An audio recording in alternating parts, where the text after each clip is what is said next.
In Watermelon Sugar by Richard Brautigan. Four Seasons Foundation, San Francisco. Copyright 1968 by Richard Brautigan. I own no rights to this work. This recording is for the public domain. Book 1. In Watermelon Sugar. In Watermelon Sugar. In watermelon sugar the deeds were done and done again, as my life is done in watermelon sugar. I'll tell you about it because I am here and you are distant. Wherever you are, we must do the best we can. It is so far to travel, and we have nothing here to travel, except watermelon sugar. I hope this works out. I live in a shack near Ideath. I can see Ideath out the window. It is beautiful. I can also see it with my eyes closed and touch it. Right now it is cold and turns like something in the hand of a child. I do not know what that thing could be. There is a delicate balance in Ideath.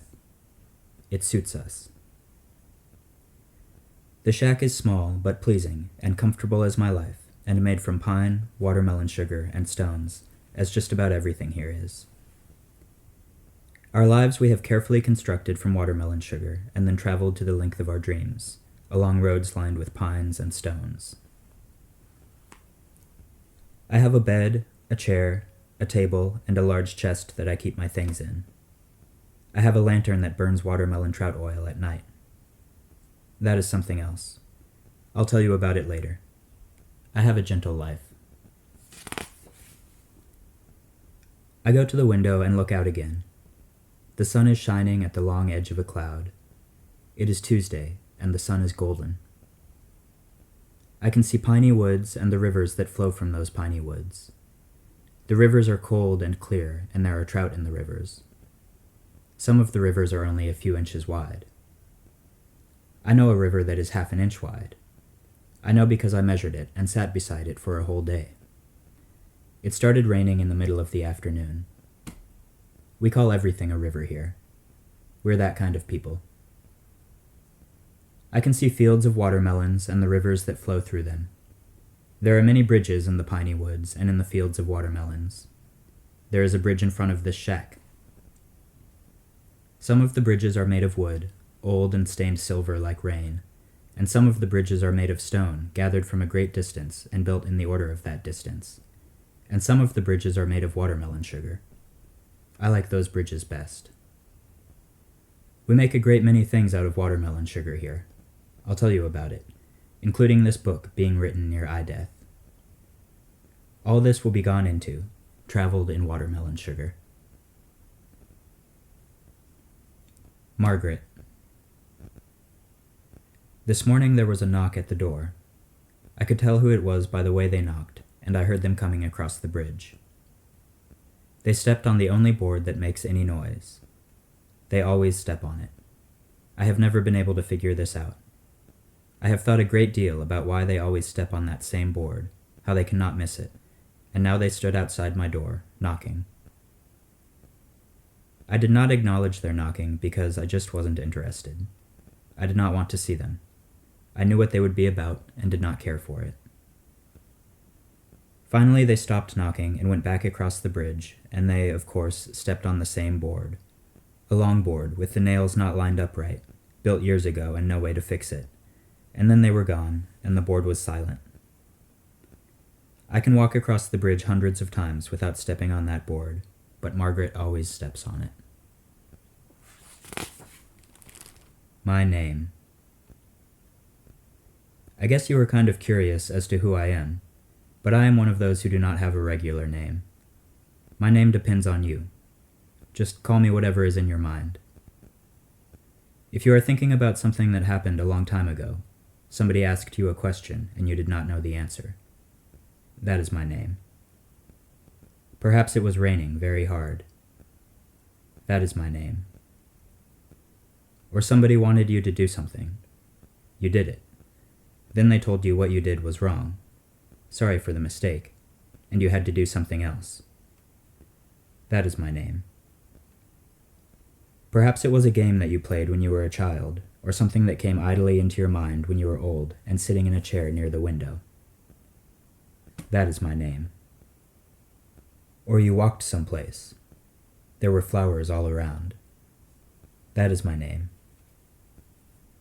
Perhaps you stared into a river. There was somebody near you who loved you. They were about to touch you. You could feel this before it happened. Then it happened. That is my name. Or you heard someone calling from a great distance. Their voice was almost an echo. That is my name. Perhaps you were lying in bed, almost ready to go to sleep, and you laughed at something, a joke unto yourself, a good way to end the day. That is my name. Or you were eating something good, and for a second forgot what you were eating, but still went on, knowing it was good. That is my name. Perhaps it was around midnight, and the fire tolled like a bell inside the stove. That is my name. Or you felt bad when she said that thing to you. She could have told it to someone else, somebody who was more familiar with her problems. That is my name. Perhaps the trout swam in the pool, but the river was only 8 inches wide, and the moon shone on Ideth, and the watermelon fields glowed out of proportion, dark, and the moon seemed to rise from every plant. That is my name. And I wish Margaret would leave me alone.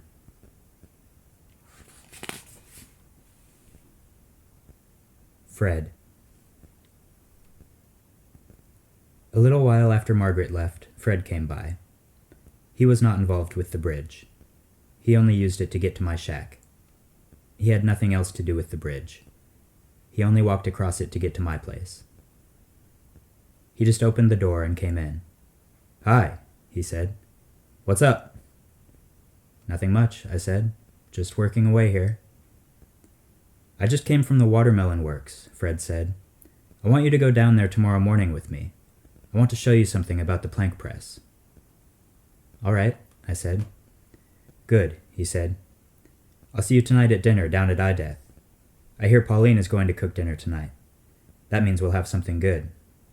I'm a little tired of Al's cooking. The vegetables are always overdone, and I'm tired of carrots too. If I eat another carrot this week, I'll scream." "Yeah, Pauline's a good cook," I said. I wasn't really too much interested in food at the time. I wanted to get back to my work, but Fred is my buddy. We've had a lot of good times together. Fred had something strange-looking sticking out of the pocket of his overalls. I was curious about it. It looked like something I had never seen before. "What's that in your pocket, Fred?" "I found it today coming through the woods up from the watermelon works. I don't know what it is myself. I've never seen anything like it before. What do you think it is?" He took it out of his pocket and handed it to me. I didn't know how to hold it. I tried to hold it like you would hold a flower and a rock at the same time. "How do you hold it?" I said. "I don't know. I don't know anything about it."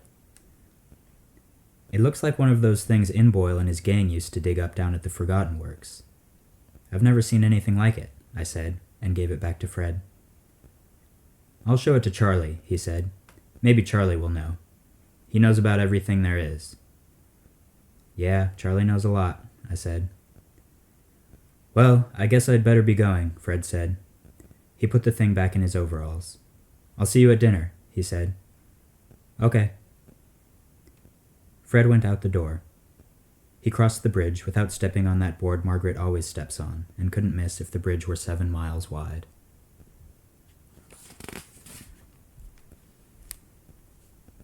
Charlie's idea. After Fred left, it felt good to get back to writing again, to dip my pen in watermelon seed ink and write upon these sheets of sweet-smelling wood made by Bill down at the shingle factory. Here is a list of the things that I will tell you about in this book. There's no use saving it until later. I might as well tell you now where you're at. 1. Ideth. A good place. 2. Charlie. My friend. 3. The tigers and how they lived, and how beautiful they were, and how they died, and how they talked to me while they ate my parents, and how I talked back to them, and how they stopped eating my parents, though it did not help my parents any. Nothing could help them by then. And we talked for a long time, and one of the tigers helped me with my arithmetic. Then they told me to go away while they finished eating my parents, and I went away. I returned later that night to burn the shack down. That's what we did in those days. 4. The Statue of Mirrors. 5. Old Chuck. 6. The long walks I take at night. Sometimes I stand for hours at a single place without hardly moving. I've had the wind stop in my hand. 7. The watermelon works. 8. Fred, my buddy. 9. The baseball park. 10. The aqueduct. 11. Doc Edwards and the school teacher. 12. The beautiful trout hatchery at Ideth, and how it was built and the things that happened there. It's a swell place for dancing. 13. The tomb crew, the shaft, and the shaft gallows. 14. A waitress. 15. Al, Bill, others. 16. The town. 17. The sun and how it changes. Very interesting. 18. Inboyle and that gang of his, and the place where they used to dig, the Forgotten Works, and all the terrible things they did, and what happened to them, and how quiet and nice things are around here now that they are dead. 19. Conversations and things that happen here day to day. Work, baths, breakfast and dinner. 20. Margaret and that other girl who carried the lantern at night and never came close. 21.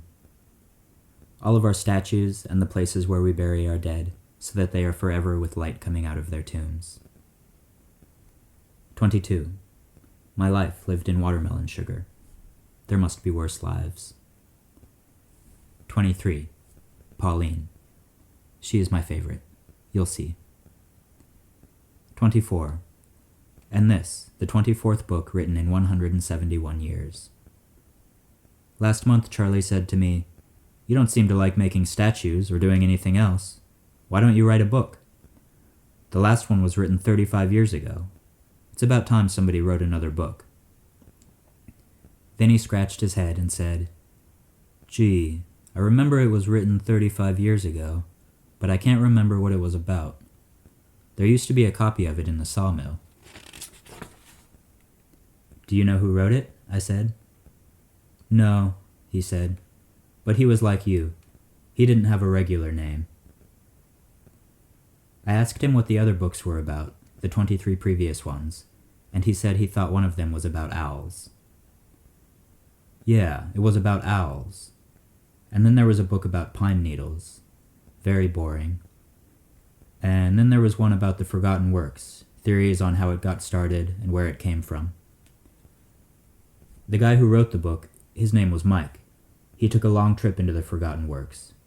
He went in maybe 100 miles and was gone for weeks. He went beyond those high piles we can see on clear days. He said that there were piles beyond those that were even higher. He wrote a book about his journey into the Forgotten Works. It wasn't a bad book. A lot better than the books we find in the Forgotten Works. Those are terrible books. He said he was lost for days and came across things that were 2 miles long and green. He refused to furnish any other details about them, even in his book. Just said they were 2 miles long and green. That's his tomb down by that statue of a frog. I know that tomb well, I said. He has blonde hair, and he's wearing a pair of rust-colored overalls. Yeah, that's him, Charlie said. Sundown. After I finished writing for the day, it was close to sundown, and dinner would be ready soon down at Ideth. I looked forward to seeing Pauline and eating what she would cook, and seeing her at dinner, and maybe I would see her after dinner. We might go for a long walk, maybe along the aqueduct. Then maybe we would go to her shack for the night, or stay at Ideth, or come back up here, if Margaret wouldn't knock the door down the next time she came by. The sun was going down over the piles in the forgotten works. They turned back far beyond memory and glowed in the sundown.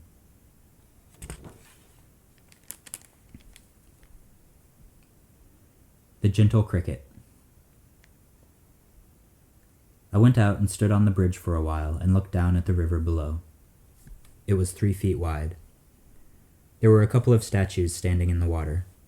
One of them was my mother. She was a good woman. I made it 5 years ago. The other statue was a cricket. I did not make that one. Somebody else made it a long time ago in the time of the tigers. It is a very gentle statue. I like my bridge because it is made of all things, wood and the distant stones and gentle planks of watermelon sugar. I walked down to Ideth through a long, cool twilight that passed like a tunnel over me. I lost sight of Ideth when I passed into the piney woods, and the trees smelled cold, and they were growing steadily darker. Lighting the bridges. I looked up through the pines and saw the evening star. It glowed a welcoming red from the sky, for that is the color of our stars here. They are always that color. I counted a second evening star on the opposite side of the sky, not as imposing, but just as beautiful as the one that arrived first. I came upon the real bridge and the abandoned bridge. They were side by side across a river. Trout were jumping in the river. A trout about 20 inches long jumped. I thought it was a rather nice fish. I knew I would remember it for a long time. I saw somebody coming up the road. It was old Chuck coming up from Ideth to light the lanterns on the real bridge and the abandoned bridge. He was walking slowly because he is a very old man. Some say that he is too old to light the bridges and that he should just stay down at Ideth and take it easy. But old Chuck likes to light the lanterns and come back in the morning and put them out. Old Chuck says that everybody should have something to do, and lighting those bridges is his thing to do. Charlie agrees with him. Let old Chuck light the bridges if he feels like it. It keeps him out of mischief. This is a kind of joke, because old Chuck must be 90 years old if he's a day, and mischief has passed far beyond him, moving at the speed of decades. Old Chuck has bad eyes, and did not see me until he was almost on top of me. I waited for him. "Hello, Chuck," I said. "Good evening," he said. "I've come to light the bridges." "How are you this evening?" "I've come to light the bridges." "Beautiful evening, isn't it?" "Yes," I said. "Lovely." Old Chuck went over to the abandoned bridge and took a 6-inch match out of his overalls and lit the lantern on the Ideth side of the bridge. The abandoned bridge has been that way since the time of the tigers. In those days, 2 tigers were trapped on the bridge and killed, and then the bridge was set on fire. The fire only destroyed part of the bridge. The bodies of the tigers fell into the river, and you can still see their bones lying on the bottom in the sandy places, and lodged in the rocks and scattered here and there. Small bones and rib bones and part of a skull. There is a statue in the river alongside the bones. It is the statue of somebody who was killed by the tigers a long time ago. Nobody knows who they were. They never repaired the bridge, and now it is the abandoned bridge. There is a lantern at each end of the bridge. Old Chuck lights them every evening, though some people say he is too old. The real bridge is made entirely of pine. It is a covered bridge, and always dark inside, like an ear. The lanterns are in the shape of faces. One face is that of a beautiful child, and the other face is that of a trout. Old Chuck lit the lanterns with the long matches from his overalls. The lanterns on the abandoned bridge are tigers. "I'll walk with you down to Ideth," I said. "Oh, no," Old Chuck said. "I'm too slow." You'll be late for dinner." "What about you?" I said. "I've already eaten. Pauline gave me something to eat just before I left." "What are we having for dinner?" I said. "No," old Chuck said, smiling. "Pauline told me if I met you on the road not to tell you what the dinner is tonight. She made me promise." "That Pauline," I said. "She made me promise," he said.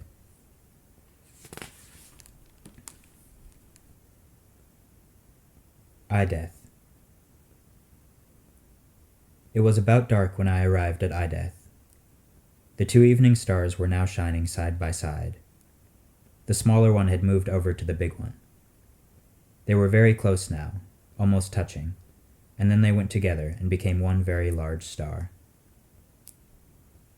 I don't know if things like that are fair or not. There were lights on down at Ideth. I watched them as I came down the hill out of the woods. They looked warm, calling, and cheery. Just before I arrived at Ideth, it changed. Ideth's like that, always changing. It's for the best. I walked up the stairs to the front porch and opened the door and went in. I walked across the living room toward the kitchen. There was nobody in the room, nobody sitting on the couches along the river. That's where people usually gather in the room, or they stand in the trees by the big rocks, but there was nobody there either. There were many lanterns shining along the river and in the trees. It was very close to dinner. When I got on the other side of the room, I could smell something good coming out of the kitchen. I left the room and walked down the hall that follows beneath the river. I could hear the river above me, flowing out of the living room. The river sounded fine. The hall was as dry as anything, and I could smell good things coming up the hall from the kitchen. Almost everybody was in the kitchen. That is, those who take their meals at Ideth. Charlie and Fred were talking about something. Pauline was just getting ready to serve dinner. Everybody was sitting down. She was happy to see me. "Hi, stranger," she said. "What's for dinner?" I said. "Stew," she said, "the way you like it." "Great," I said. She gave me a nice smile, and I sat down. Pauline was wearing a new dress, and I could see the pleasant outlines of her body. The dress had a low front, and I could see the delicate curve of her breasts. I was quite pleased by everything. The dress smelled sweet because it was made from watermelon sugar. "How's the book coming?" Charlie said. "Fine," I said. "Just fine." "I hope it's not about pine needles," he said. Pauline served me first. She gave me a great big helping of stew. Everybody was aware of me being served first and the size of the helping, and everybody smiled, for they knew what it meant, and they were happy for the thing that was going on. Most of them did not like Margaret anymore. Almost everybody thought that she had conspired with Inboyle and that gang of his, though there had never been any real evidence. "This stew really tastes good," Fred said. He put a big spoonful of stew in his mouth, almost spilling some on his overalls. Good," he repeated, and then said under his breath, "A lot better than carrots." Al almost heard him. He looked hard for a second over at Fred, but he didn't quite catch it, because he relaxed then and said, "It certainly is, Fred." Pauline laughed slightly, for she had heard Fred's comment, and I gave her a look as if to say, "Don't laugh too hard, dearie. You know how Al is about his cooking." Pauline nodded understandingly. "Just as long as it isn't about pine needles," Charlie repeated, though a good 10 minutes had passed since he'd said anything, and that had been about pine needles, too. The Tigers. After dinner, Fred said that he would do the dishes. Pauline said oh no, but Fred insisted by actually starting to clear the table. He picked up some spoons and plates, and that settled it. Charlie said that he thought he would go in the living room and sit by the river and smoke a pipe. Al yawned. The other guys said that they would do other things, and went off to do them. And then old Chuck came in. "What took you so long?" Pauline said. "I decided to rest by the river. I fell asleep and had a long dream about the tigers. I dreamt they were back again." "Sounds horrible," Pauline said. She shivered and kind of drew her shoulders in like a bird and put her hands on them. "No, it was all right," old Chuck said. He sat down in a chair. It took him a long time to sit down, and then it was as if the chair had grown him. He was in so close. "This time they were different," he said. "They played musical instruments and went for long walks in the moon. They stopped and played by the river. Their instruments looked nice. They sang, too. You remember how beautiful their voices were." Pauline shivered again. "Yes," I said. "They had beautiful voices, but I never heard them singing." "They were singing in my dream. I remember the music, but I can't remember the words. They were good songs, too, and there was nothing frightening about them. Perhaps I am an old man," he said. "No, they had beautiful voices," I said. "I liked their songs," he said. "Then I woke up and it was cold. I could see the lanterns on the bridges. Their songs were like the lanterns, burning oil." "I was a little worried about you," Pauline said. "No," he said. "I sat down in the grass and leaned up against a tree and fell asleep and had a long dream about the tigers. And they sang songs, but I can't remember the words. Their instruments were nice, too. They looked like the lanterns." Old Chuck's voice slowed down. His body kept relaxing until it seemed as if he had always been in that chair, his arms gently resting on watermelon sugar. More conversation at IDeath. Pauline and I went into the living room and sat down on a couch in the grove of trees by the big pile of rocks. There were lanterns all around us. I took her hand in mine. Her hand had a lot of strength gained through the process of gentleness, and that strength made my hand feel secure. But there was a certain excitement, too. She sat very close to me. I could feel the warmth of her body through her dress. In my mind, the warmth was the same color as her dress, a kind of golden. "How's the book coming along?" she said. "Fine," I said. "What's it about?" she said. "Oh, I don't know," I said. "Is it a secret?" she said, smiling. "No," I said. "Is it a romance, like some of the books from the Forgotten Works?" "No," I said. "It's not like those books." "I remember when I was a child," she said. "We used to burn those books for fuel. There were so many of them. They burned for a long time, but there aren't that many now." "No, it's just a book," I said. "All right," she said. "I'll get off you, but you can't blame a person for being curious. Nobody has written a book here for so long. Certainly not in my lifetime." Fred came in from washing the dishes. He saw us up in the trees. Lanterns illuminated us. "Hello up there," he yelled. "Hi," we shouted down. Fred walked up to us, crossing a little river that flowed into the main river at IDeath. He came across a small metal bridge that rang out his footsteps. I believe that bridge was found in the Forgotten Works by Inboyle. He brought it down here and put it in. Thanks for doing the dishes, Pauline said. My pleasure, Fred said. I'm sorry to bother you people, but I just thought I would come up and remind you about meeting me down at the plank press tomorrow morning. There's something I want to show you down there. I haven't forgotten, I said. What's it about? I'll show you tomorrow. Good. That's all I wanted to say. I know you people have a lot to talk about, so I'll go now. That certainly was a good dinner, Pauline.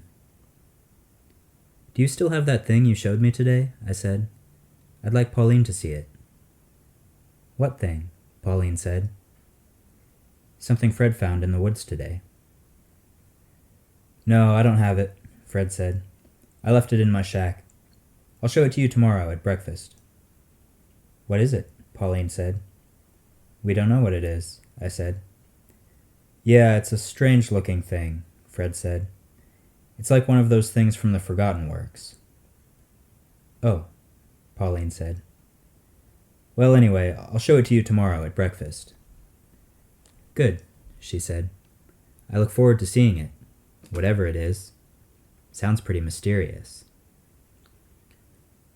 Okay then, Fred said. I'll be going now. Just wanted to remind you about seeing me tomorrow at the plank press. It's kind of important. Don't feel as if you should rush off, I said. Join us for a while. Sit down. No. Thank you anyway, Fred said. There's something I have to do up at my shack. Okay, I said. Goodbye. Thanks again for doing the dishes, Pauline said. Think nothing of it.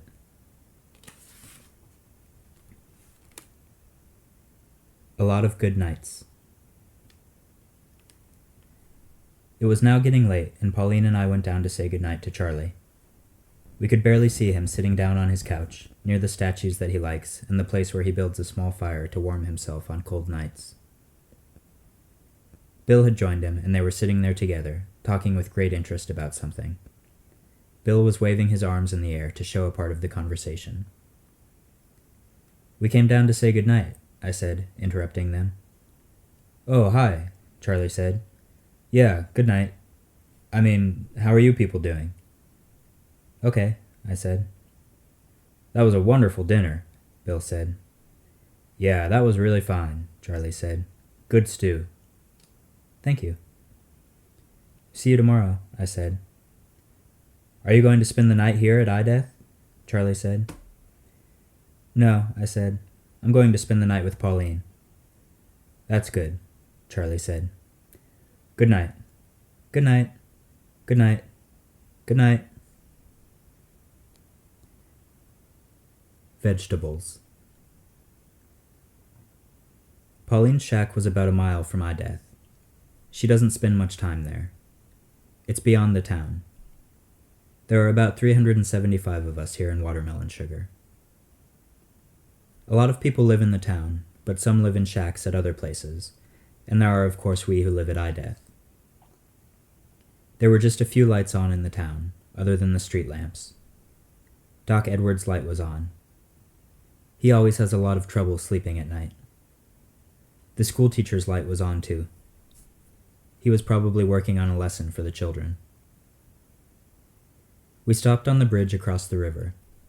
There were pale green lanterns on the bridge. They were in the shape of human shadows.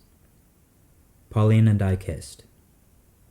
Her mouth was moist and cool, perhaps because of the night. I heard a trout jump in the river, a late jumper. The trout made a narrow, door-like splash. There was a statue nearby. The statue was of a gigantic bean. That's right, a bean. Somebody a long time ago liked vegetables, and there are 20 or 30 statues of vegetables scattered here and there in Watermelon Sugar. There is the statue of an artichoke near the shingle factory, and a 10-foot carrot near the trout hatchery at Ideth, and a head of lettuce near the school, and a bunch of onions near the entrance to the Forgotten Works. And there are other vegetable statues near people's shacks, and a rutabaga by the ballpark. A little ways from my shack there is the statue of a potato. I don't particularly care for it, but a long time ago somebody loved vegetables. I once asked Charlie if he knew who it was, but he said he didn't have the slightest idea. Must have really liked vegetables, though, Charlie'd said. Yeah, I'd said. There's the statue of a potato right near my shack. We continued up the road to Pauline's place.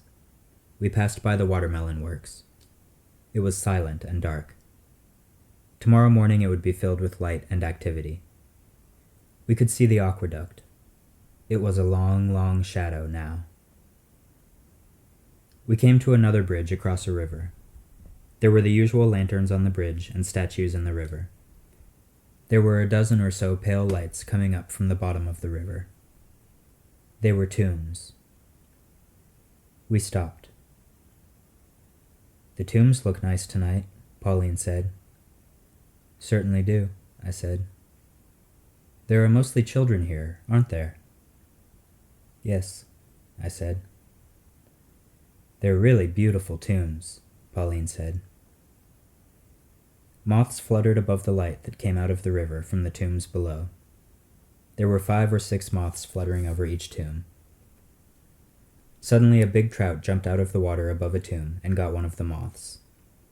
The other moths scattered and then came back again, and the same trout jumped again and got another moth. He was a smart old trout. The trout did not jump anymore, and the moths fluttered peacefully above the light coming from the tombs. Margaret again. How's Margaret taking all this? Pauline said. I don't know, I said. Is she hurt or mad or what? Do you know how she feels? Pauline said. Has she talked to you about it since you told her? She hasn't talked to me at all. I saw her yesterday near the watermelon works. I said hello, but she walked past me without saying anything. She seemed terribly upset. I don't know how she feels, I said. I thought she'd be at IDeath tonight, but she wasn't there, Pauline said. I don't know why I thought she'd be there. I just had a feeling, but I was wrong. Have you seen her? No, I said. I wonder where she's staying, Pauline said. I think she's staying with her brother. I feel bad about this. Margaret and I were such good friends. All the years we've spent together at IDeath, Pauline said. We were almost like sisters. I'm sorry that things had to work out this way, but there's nothing we could do about it. The heart is something else. Nobody knows what's going to happen, I said. You're right, Pauline said. She stopped and kissed me. Then we crossed over the bridge to her shack. Pauline's shack. Pauline's shack is made entirely of watermelon sugar, except the door that is a good-looking grayish-stained pine with a stone doorknob. Even the windows are made of watermelon sugar. A lot of windows here are made of sugar. It's very hard to tell the difference between sugar and glass, the way sugar is used by Carl the window maker. It's just a thing that depends on who is doing it. It's a delicate art, and Carl has it. Pauline lit a lantern. It smelled fragrant, burning with watermelon trout oil. We have a way here also of mixing watermelon and trout to make a lovely oil for our lanterns. We use it for all our lighting purposes. It has a gentle fragrance to it and makes a good light. Pauline's shack is very simple, as all our shacks are simple. Everything was in its proper place. Pauline uses the shack just to get away from IDeath for a few hours or a night if she feels like it. All of us who stay at IDeath have shacks to visit whenever we feel like it. I spend more time at my shack than anybody else. I usually just sleep one night a week at IDeath. I, of course, take most of my meals there. We who do not have regular names spend a lot of time by ourselves. It suits us. Well, here we are, Pauline said. She looked beautiful in the light of the lantern. Her eyes sparkled. Please come here, I said. She came over to me, and I kissed her mouth, and then I touched her breasts. They felt so smooth and firm. I put my hand down the front of her dress. "That feels good," she said. "Let's try some more," I said. "That would be good," she said. We went over and lay upon her bed. I took her dress off. She had nothing on underneath. We did that for a while. Then I got up and took off my overalls and lay back down beside her.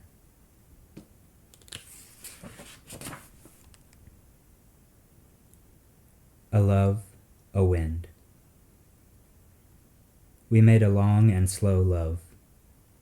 A wind came up and the windows trembled slightly, the sugar set fragilely ajar by the wind. I liked Pauline's body, and she said that she liked mine, too, and we couldn't think of anything to say. The wind suddenly stopped, and Pauline said, "What's that?" "It's the wind." The tigers again. After making love, we talked about the tigers. It was Pauline who started it. She was lying warmly beside me, and she wanted to talk about the tigers. She said that old Chuck's dream got her thinking about them. "I wonder why they could speak our language," she said. "No one knows," I said, "but they could speak it. Charlie says maybe we were tigers a long time ago and changed, but they didn't. I don't know. It's an interesting idea, though." "I never heard their voices," Pauline said. "I was just a child, and there were only a few tigers left, old ones, and they barely came out of the hills. They were too old to be dangerous, and they were hunted all the time. I was 6 years old when they killed the last one. I remember the hunters bringing it to Death. There were hundreds of people with them. The hunters said they had killed it up in the hills that day, and it was the last tiger. They brought the tiger down to Death, and everybody came with them. They covered it with wood and soaked the wood down with watermelon trout oil. Gallons and gallons of it. I remember people threw flowers on the pile and stood around crying because it was the last tiger. Charlie took a match and lit the fire. It burned with a great orange glow for hours and hours, and black smoke poured up into the air. It burned until there was nothing left but ashes, and then the men began right then and there building the trout hatchery at Death, right over the spot where the tiger had been burned. It's hard to think of that now when you're down there dancing. "I guess you remember all this," Pauline said. "You were there too. You were standing beside Charlie." "That's right," I said. "They had beautiful voices." "I never heard them," she said. "Perhaps that was for the best," I said. "Maybe you're right," she said. "Tigers," and was soon fast asleep in my arms. Her sleep tried to become my arm, and then my body, but I wouldn't let it because I was suddenly very restless. I got up and put on my overalls and went for one of the long walks I take at night.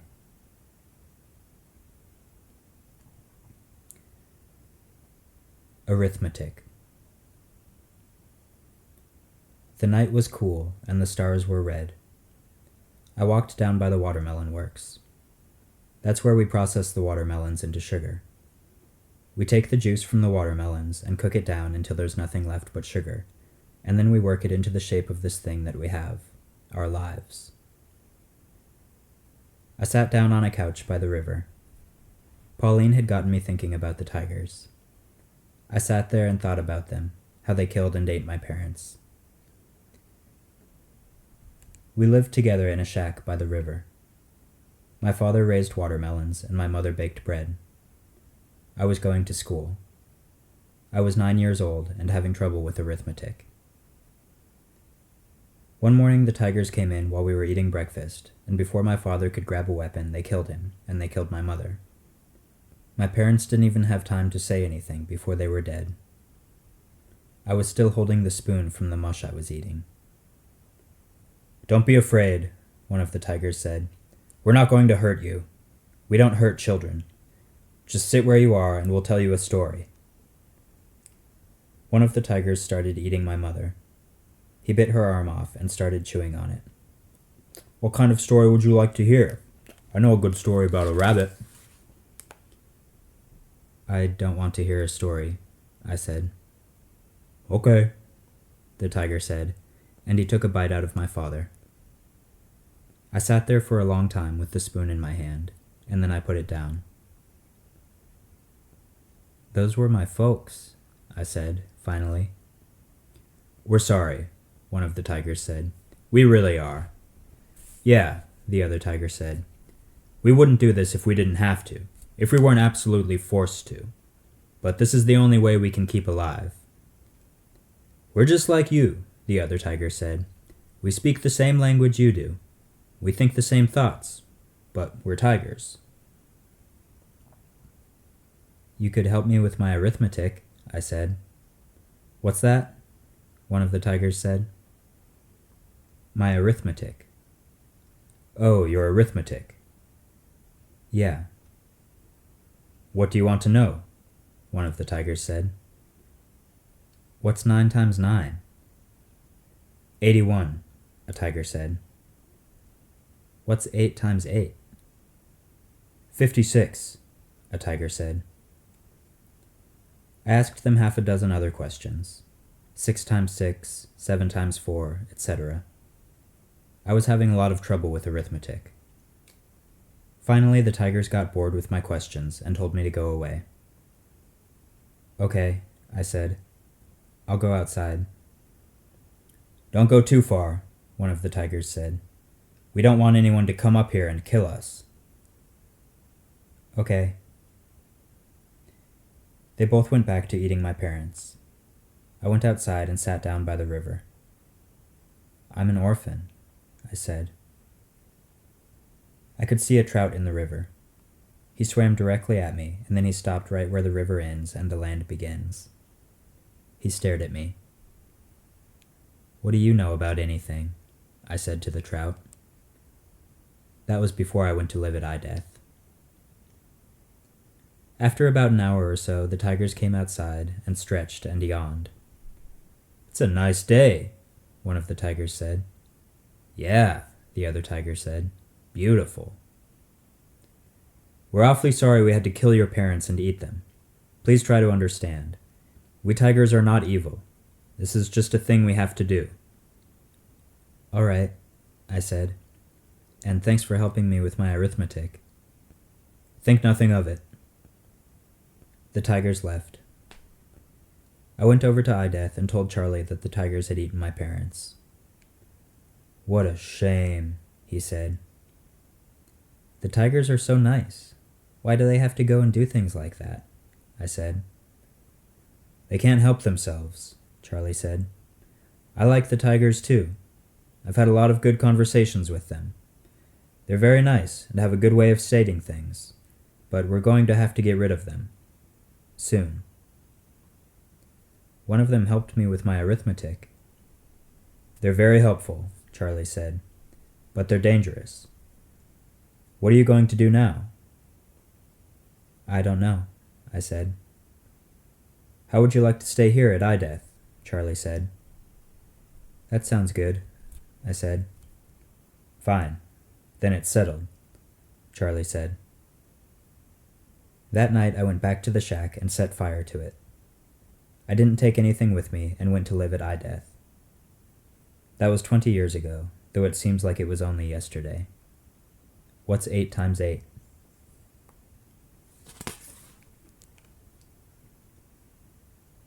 She was. Finally, I stopped thinking about the tigers and started back to Pauline's shack.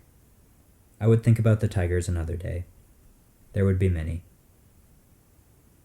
I wanted to stay the night with Pauline.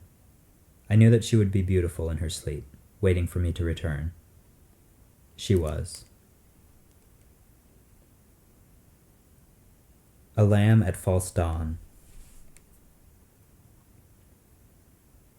Pauline began talking in her sleep at false dawn from under the watermelon covers. She told a little story about a lamb going for a walk. The lamb sat down in the flowers, she said. The lamb was all right. And that was the end of the story. Pauline often talks in her sleep. Last week she sang a little song. I forget how it went. I put my hand on her breast. She stirred in her sleep. I took my hand off her breast, and she was quiet again. She felt very good in bed. There was a nice sleepy smell coming from her body. Perhaps that is where the lamb sat down.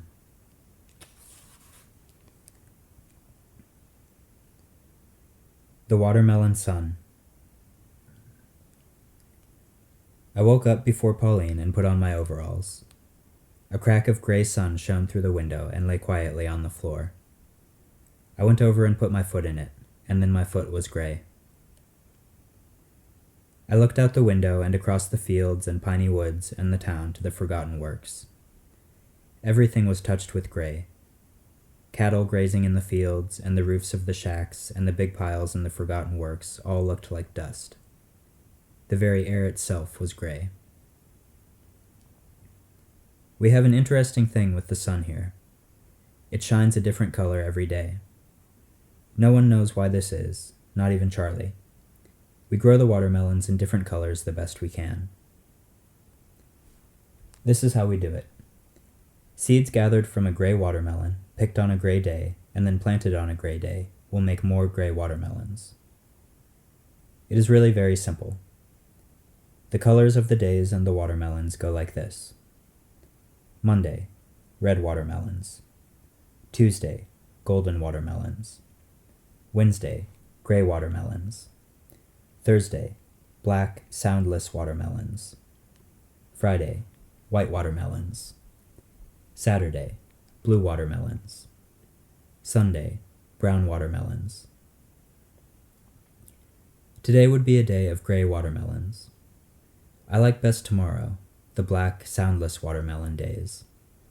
When you cut them, they make no noise and taste very sweet. They are very good for making things that have no sound. I remember there was a man who used to make clocks from the black, soundless watermelons, and his clocks were silent.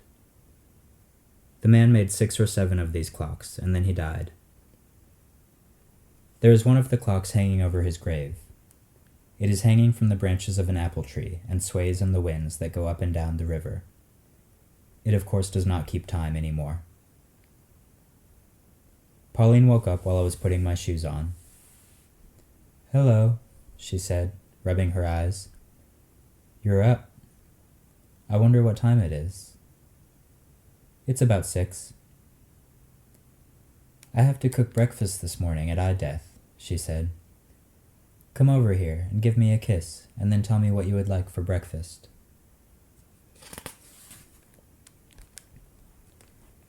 Hands. We walked back to I-Death, holding hands. Hands are very nice things, especially after they have traveled back from making love. Margaret again. I sat in the kitchen at I-Death, watching Pauline make the batter for hotcakes, my favorite food. She put a lot of flour and eggs and good things into a great blue bowl and stirred the batter with a big wooden spoon, almost too large for her hand. She was wearing a real nice dress, and her hair was combed on top of her head, and I had stopped and picked some flowers for her hair when we walked down the road. They were bluebells. "I wonder if Margaret will be here today," she said. "I'll be glad when we're talking again." "Don't worry about it," I said. "Everything will be all right." "It's just, well, Margaret and I have been such good friends. I'd always liked you before, but I never thought we'd ever be anything but friends.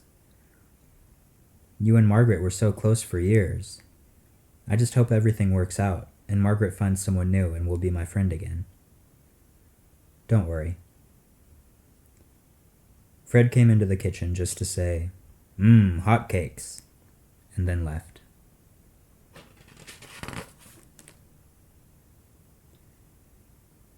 Strawberries. Charlie must have eaten a dozen hotcakes himself, I have never seen him eat so many hotcakes, and Fred ate a few more than Charlie. It was quite a sight. There was also a big platter of bacon and lots of fresh milk and a big pot of strong coffee, and there was a bowl of fresh strawberries, too. A girl came by from the town and left them off just before breakfast. She was a gentle girl. Pauline said, "Thank you, and what a lovely dress you have on this morning. Did you make it yourself? You must have, because it's so pretty." "Oh, thank you," the girl said, blushing. "I just wanted to bring some strawberries to Ideth for breakfast, so I got up very early and gathered them down by the river." Pauline ate one of the berries and gave one of them to me. "They are such fine berries," Pauline said. "You must know a good place to get them, and you must show me where that place is." "It's right near that statue of a rutabaga by the ballpark, just down from where that funny green bridge is," the girl said. She was about 14 years old and very pleased that her strawberries were a big hit at Ideth. All of the strawberries were eaten at breakfast, and again as for the hotcakes. "These are really wonderful hotcakes," Charlie said. "Would you like some more?" Pauline said. "Maybe another one, if there's any more batter." "There's plenty," Pauline said. "How about you, Fred?" "Well, maybe just one more." The school teacher. After breakfast, I kissed Pauline while she was washing the dishes and went with Fred down to the watermelon works to see something he wanted to show me about the plank press. We took a long, leisurely stroll down there, through the morning of a gray sun. It looked like it might rain, but of course it would not. The first rain of the year would not start until the 12th day of October. "Margaret wasn't there this morning," Fred said. "No, she wasn't," I said. We stopped and talked to the schoolteacher who was taking his students for a walk in the woods. While we talked to him, all the children sat down in the grass nearby and were kind of gathered together like a ring of mushrooms or daisies. "Well, how's the book coming?" the schoolteacher said. "All right," I said. "I'll be very curious to see it," the schoolteacher said. "You always had a way with words. I still remember that essay you wrote on weather when you were in the 6th grade. That was quite something. Your description of the winter clouds was very accurate and quite moving at the same time, and contained a certain amount of poetic content. Yes, I'm quite interested in reading your book. Will you give any hints on what it is about?" Fred, meanwhile, looked very bored. He went and sat down with the children. He started talking to a boy about something. "Have you expanded your essay on weather, or is the book about something else?"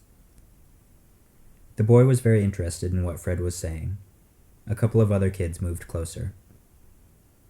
"Oh, it's just coming along," I said. "It's pretty hard to talk about, but you'll be one of the first I'll show it to when it's done." "I've always had faith in you as a writer," the schoolteacher said. "For a long time I thought about writing a book myself, but teaching absorbs just too much of my time." Fred took something out of his pocket. He showed it to the boy. He looked at it and passed it on to the other children. "Yes, I thought I would write a book about teaching, but so far I've been too busy teaching to write. But it is very inspiring to me to have one of my former star pupils carry the glorious banner for what I myself have been too busy to do. Good luck." "Thank you." Fred put the thing back in his pocket, and the schoolteacher got all of his students back on their feet, and off they went to the woods. He was talking to them about something very important. I could tell because he pointed back at me, and then he pointed at a cloud that was drifting low overhead. Under the plank press. As we neared the watermelon works, the air was full of the sweet smell of the sugar being boiled in the vats. There were great layers and strips and shapes of sugar hardening out in the sun. Red sugar, golden sugar, gray sugar, black, soundless sugar, white sugar, blue sugar, brown sugar. "The sugar sure looks good," Fred said. "Yeah." I waved at Ed and Mike, whose job it is to keep the birds off the sugar. They waved back, and then one of them began chasing after a bird. There are about a dozen people who work at the watermelon works, and we went inside. There were great fires going under the 2 vats, and Peter was feeding wood into them. He looked hot and sweaty, but that was his natural condition. "How's the sugar coming?" I said. "Fine," he said. "Lots of sugar. How are things at IDEath?"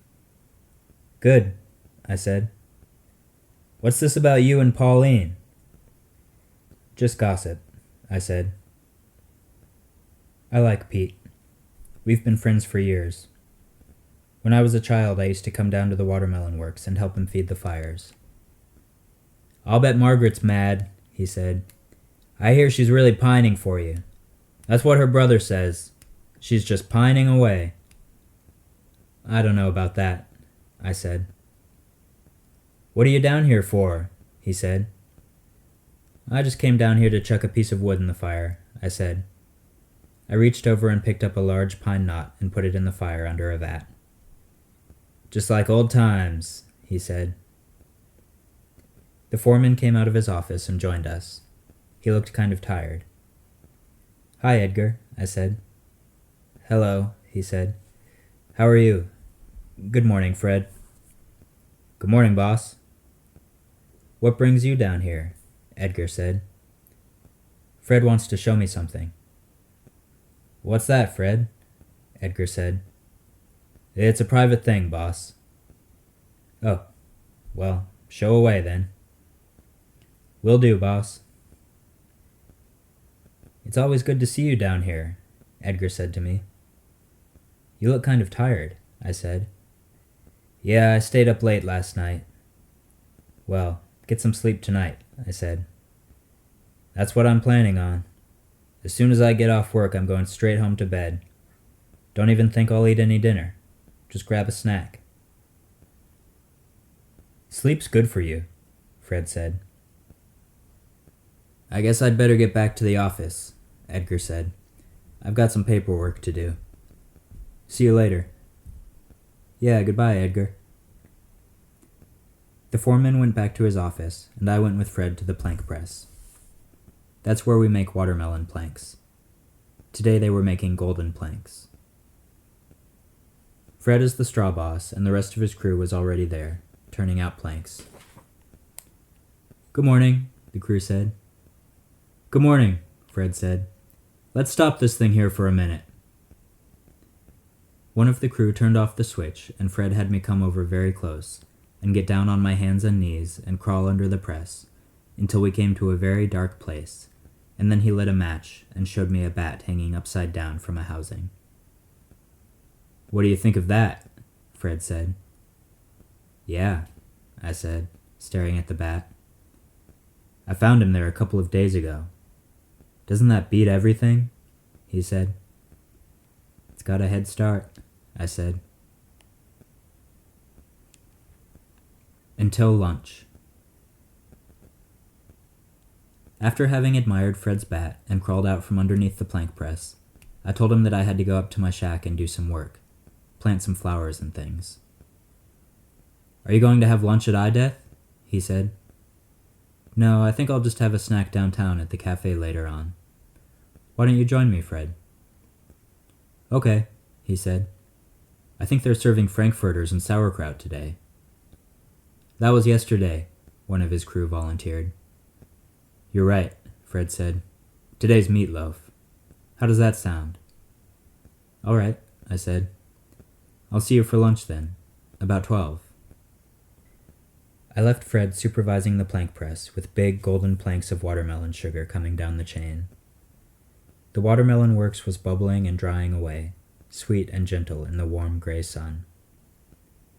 And Ed and Mike were chasing after birds. Mike was running a robin off.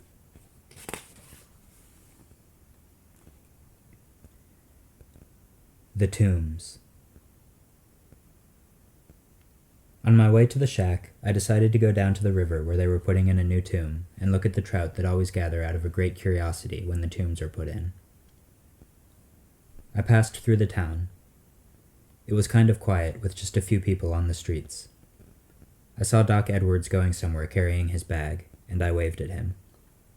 He waved back and made a motion to show that he was on a very important errand. Somebody was probably sick in the town. I waved him on. There were a couple of old people sitting in rocking chairs on the front porch of the hotel. One of them was rocking, and the other one was asleep. The one that was asleep had a newspaper in his lap.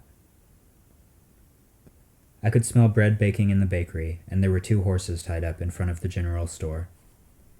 I recognized one of the horses as being from Ideath. I walked out of the town and passed by some trees that were at the edge of a little watermelon patch. The trees had moss hanging from them. A squirrel ran up into the branches of a tree. His tail was missing. I wondered what had happened to his tail. I guess he lost it someplace. I sat down on a couch by the river. There was a statue of grass beside the couch. The blades were made from copper and had been turned to their natural color by the rain weight of years. There were 4 or 5 guys putting in the tomb. They were the tomb crew. The tomb was being put into the bottom of the river. That's how we bury our dead here. Of course, we used a lot less tombs when the tigers were in bloom. But now we bury them all in glass coffins at the bottoms of rivers and put foxfire in the tombs, so they glow at night and we can appreciate what comes next. I saw a bunch of trout gathered together to watch the tomb being put in. They were nice-looking rainbow trout.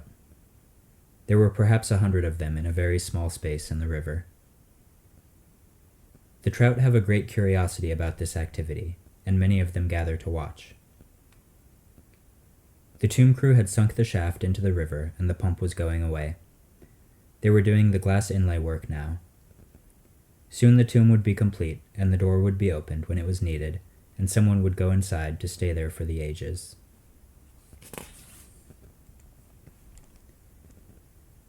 The Grand Old Trout.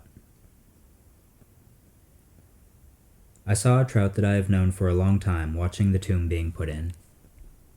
It was the Grand Old Trout, raised as a fingerling in the trout hatchery at Ideath. I knew this because he had the little Ideath bell fastened to his jaw. He is many years old and weighs many pounds, and moves slowly with wisdom.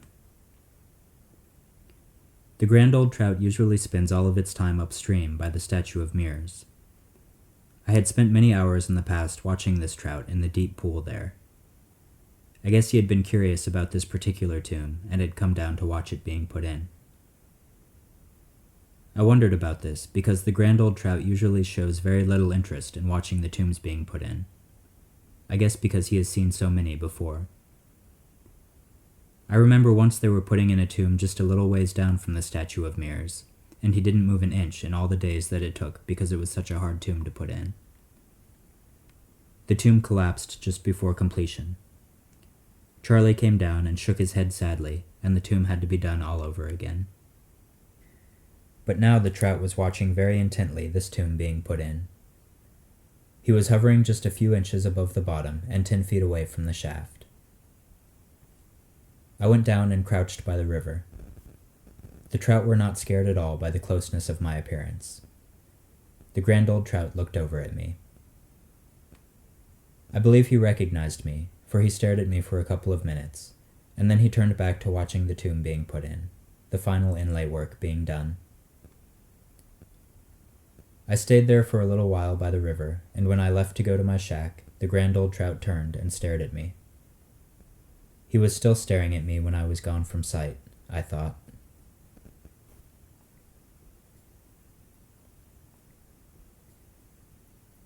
Book 2. In Boil. 9 Things. It was good to be back at my shack, but there was a note on the door from Margaret. I read the note and it did not please me, and I threw it away, so not even time could find it. I sat down at my table and looked out the window, down to Ideath. I had a few things to do with pen and ink, and did them rapidly and without mistake, and put them away written in watermelon seed ink upon these sheets of sweet-smelling wood made by Bill down at the shingle factory. Then I thought that I would plant some flowers out by the potato statue. A bunch of them in a circle around that 7-foot potato would look nice. I went and got some seeds from the chest that I keep my things in, and noticed that everything was ajar, and so before planting the seeds, I put everything back in order. I have 9 things, more or less. A child's ball, I can't remember which child. A present given me 9 years ago by Fred. My essay on weather. Some numbers, 1 to 24. An extra pair of overalls. A piece of blue metal. Something from the Forgotten Works. A lock of hair that needs washing. I kept the seeds out because I was going to put them in the ground around the potato. I have a few other things that I keep in my room at IDeath. I have a nice room there, off toward the trout hatchery. I went outside and planted the seeds around the potato and wondered again who liked vegetables so much, and where were they buried, under what river, or had a tiger eaten them a long time ago, when the tiger's beautiful voice had said, "I like your statues very much, especially that rutabaga by the ballpark. But alas." Margaret again, again, again.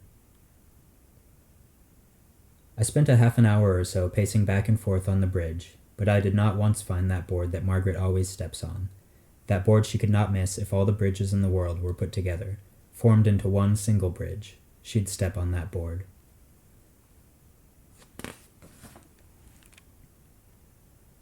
A nap. Suddenly I felt very tired and decided to take a nap before lunch and went into the shack and lay down in my bed.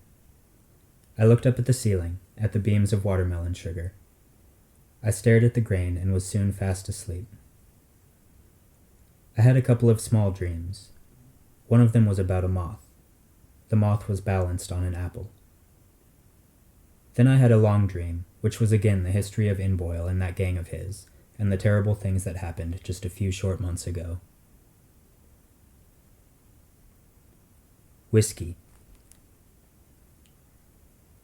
Inboyle and that gang of his lived in a little bunch of lousy shacks with leaky roofs near the Forgotten Works. They lived there until they were dead. I think there were about 20 of them. All men, like Inboyle, that were no good. First there was just Inboyle who lived there. He got in a big fight one night with Charlie and told him to go to hell, and said he would sooner live by the Forgotten Works than in IDeath. "To hell with IDeath," he said, and went and built himself a lousy shack by the Forgotten Works. He spent his time digging around in there and making whiskey from things. Then a couple of other men went and joined up with him, and from time to time, every once in a while, a new man would join them. You could always tell who they would be. Before they joined Inboyle's gang, they would always be unhappy and nervous and shifty, or have light fingers and talk a lot about things that good people did not understand nor wanted to. They would grow more and more nervous and no account, and then finally you would hear about them having joined Inboyle's gang, and now they were working with him in the Forgotten Works, and being paid in whiskey that Inboyle made from forgotten things.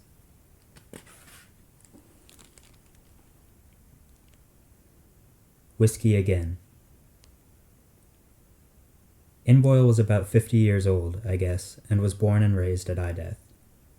I remember sitting upon his knee as a child and having him tell me stories. He knew some pretty good ones, too. And Margaret was there. Then he turned bad. It happened over a couple of years. He kept getting mad at things that were of no importance and going off by himself to the trout hatchery at IDeath. He began spending a lot of time at the Forgotten Works, and Charlie would ask him what he was doing, and Inboyle would say, "Oh, nothing. Just off by myself." "What kind of things do you find when you're digging down there?" "Oh, nothing," Inboyle lied. He became very removed from people, and then his speech would be strange, slurred, and his movements became jerky, and his temper bad, and he spent a lot of time at night in the trout hatchery, and sometimes he would laugh out loud, and you could hear this enormous laugh that had now become his, echoing through the rooms and halls, and into the very changing of IDeath, the indescribable way it changes that we like so much, that suits us. The Big Fight. The big fight between Inboyle and Charlie occurred at dinner one night.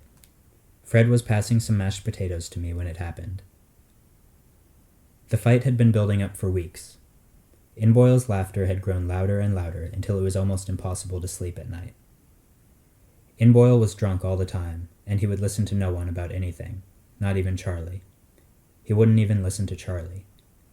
He told Charlie to mind his own business. Mind your own business!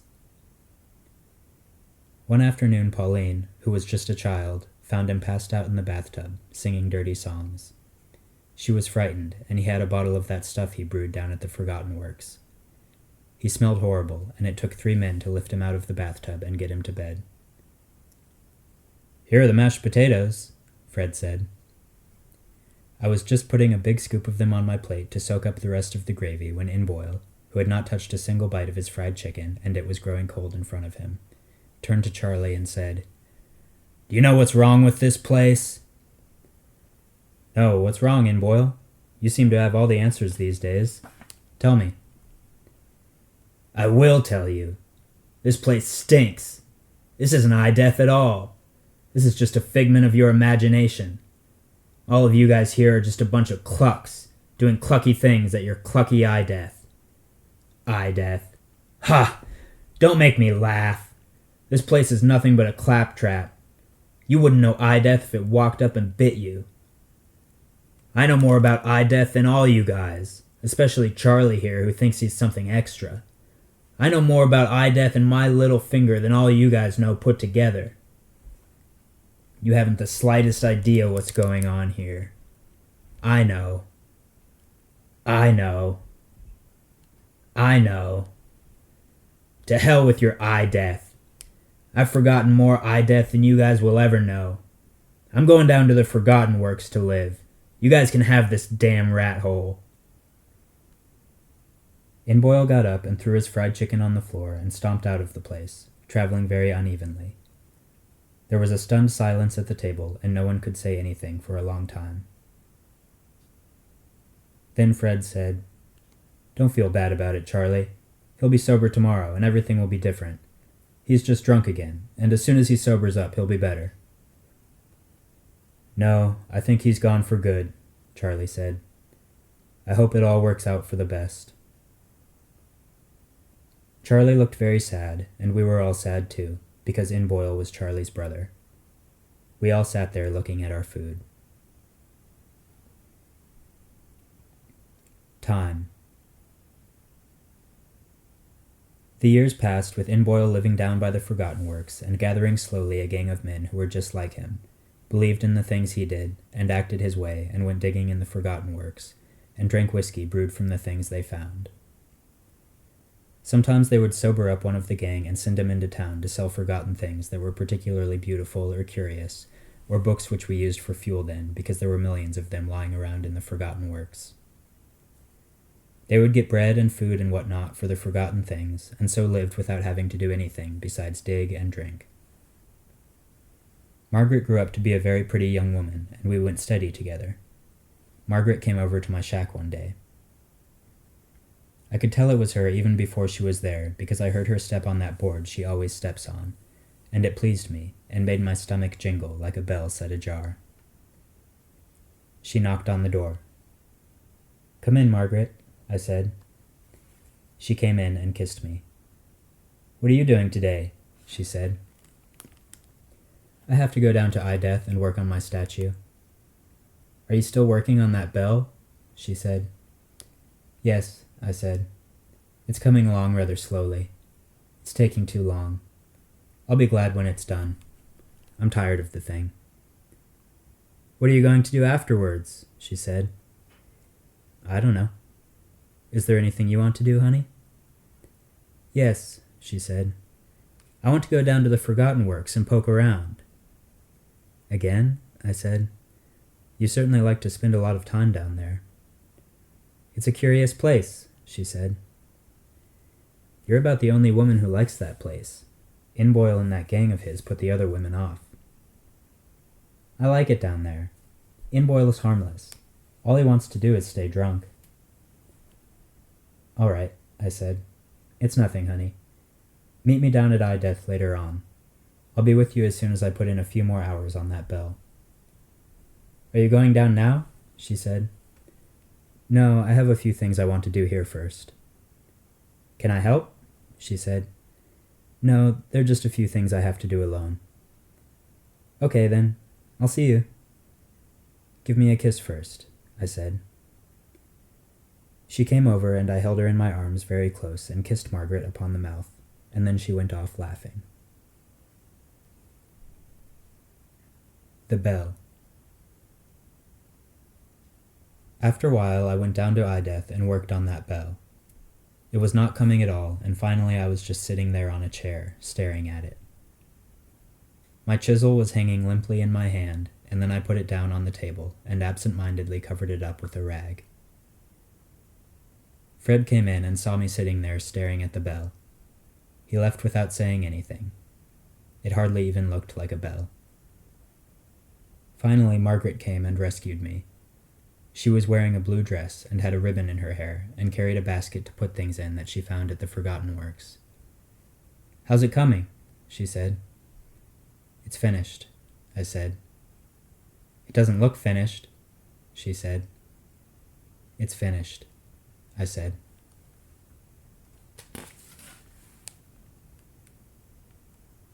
Pauline. We saw Charlie as we were leaving Ideth. He was sitting on his favorite couch by the river, feeding little pieces of bread to some trout that had gathered there. "Where are you kids going?" he said. "Oh, just out for a walk," Margaret said, before I could say anything. "Well, have a good walk," he said. "Lovely day, isn't it? Great big, beautiful blue sun shining away." "It sure is," I said. Pauline came into the room and walked over and joined us. "Hello there," she said. "Hi." "What do you want for dinner, Charlie?" she said. "Roast beef," Charlie said, joking. "Well, that's what you'll have then." "What a nice surprise," Charlie said. "Is it my birthday?" "No." "How are you people?" "We're fine," I said. "We're going for a walk," Margaret said. "That sounds like fun. See you later." The Forgotten Works. Nobody knows how old the Forgotten Works are, reaching as they do into distances that we cannot travel nor want to. Nobody has been very far into the Forgotten Works, except that guy Charlie said who wrote a book about them, and I wonder what his trouble was, to spend weeks in there. The Forgotten Works just go on and on and on and on and on and on and on and on and on. You get the picture. It's a big place, much bigger than we are. Margaret and I went down there, holding hands, for we were going steady, through the sun of a blue day and white luminous clouds drifting overhead. We crossed over many rivers and walked by many things, and then we could see the sun reflecting off the roofs at Inboyle's bunch of leaky shacks, which were at the entrance to the Forgotten Works. There's a gate right there. Beside the gate is the statue of a forgotten thing. There is a sign above the gate that says, "This is the entrance to the Forgotten Works. Be careful. You might get lost." A conversation with trash. Inboyle came out to greet us. His clothes were all wrinkled and dirty, and so was he. He looked like a mess, and he was drunk. "Hello," he said. "Down here again, huh?" he said, more to Margaret than to me, though he looked at me when he said it.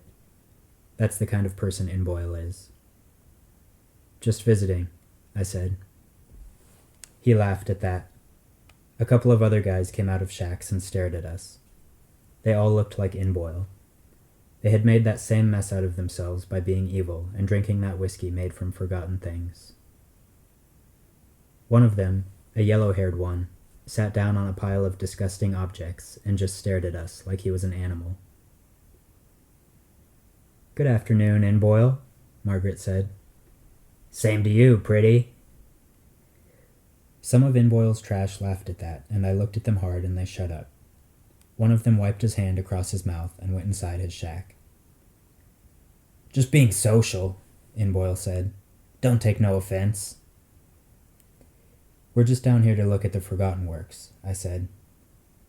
Well, she's all yours, Inboyle said, pointing at the Forgotten Works that gradually towered above us until the big piles of forgotten things were mountains that went on for at least 1,000,000 miles. In there. You might get lost. And we walked through the gate into the Forgotten Works. Margaret started poking around for things that she might like.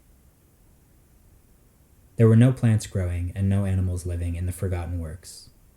There was not even so much as a blade of grass in there, and the birds refused to fly over the place. I sat down on something that looked like a wheel and watched Margaret take a forgotten stick-like thing and poke around a small pile of stuffed things. I saw something lying at my feet. It was a piece of ice frozen into the shape of a thumb, but the thumb had a hump on it. It was a hunchback thumb, and very cold, but started to melt in my hand. The fingernail melted away, and then I dropped the thing, and it lay at my feet, not melting anymore, though the air was not cold, and the sun was hot and blue in the sky. Have you found anything you like? I said. The Master of the Forgotten Works. Inboyle came in and joined us. It did not overly please me to see him. He had a bottle of whiskey with him. His nose was red. Find anything you like? Inboyle said. Not yet, Margaret said. I gave Inboyle a dirty look, but it rolled off him like water off a duck's back. I found some real good, interesting things today, Inboyle said. Just before I went to have lunch. Lunch. They're about 1/4 mile in. I could show you the place, Inboyle said. Before I could say no, Margaret said yes, and I was not happy about it, but she had already committed herself, and I did not want to make a scene with her in front of Inboyle, so he would have something to tell his gang and they would all laugh. That wouldn't make me feel good at all. So we followed that drunken bum in what he said was only 1/4 mile, but it seemed like a mile to me, weaving in and out, climbing higher and higher into the piles. Nice day, isn't it? Inboyle said, stopping to catch his breath by a large pile of what looked like cans, maybe. Yes, it is, Margaret said, smiling at Inboyle and pointing out a cloud that she particularly liked. That really disgusted me. A decent woman smiling at Inboyle. I could not help but wonder, what next? Finally we arrived at that pile of stuff Inboyle thought was so great and had taken us so far into the Forgotten Works to see. Why, they're beautiful, Margaret said, smiling, and went over and began putting them into her basket, the basket she had brought along for such things. I looked at them, but they didn't show me anything. They were kind of ugly, if you want the truth. Inboyle leaned up against a forgotten thing that was just his size. The way back. Margaret and I had a very long and quiet walk back to Ideth. I did not volunteer to carry her basket for her. It was heavy, and she was hot and sweaty, and we had to stop many times for her to rest. We were sitting on a bridge. The bridge was made from stones gathered at a distance and placed in their proper order. What's wrong? She said. What have I done? Nothing's wrong. You've done nothing. Then why are you mad at me? I'm not mad at you. Yes, you are. No, I'm not.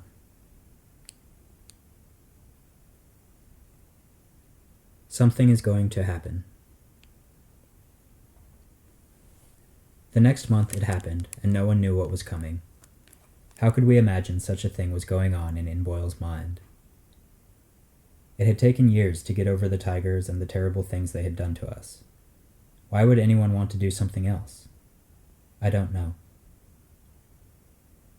During the weeks before it happened, everything went on as normal at Ideth. I started working on another statue, and Margaret kept going down to the Forgotten Works. The statue did not go well, and pretty soon I was only going down to Ideth and staring at the statue. It just wasn't coming along, which was nothing new for me.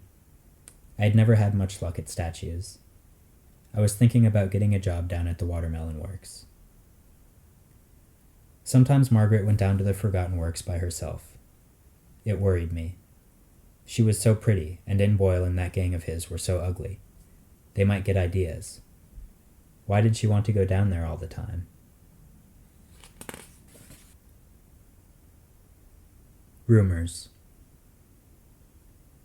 Toward the end of the month, strange rumors began coming up from the Forgotten Works.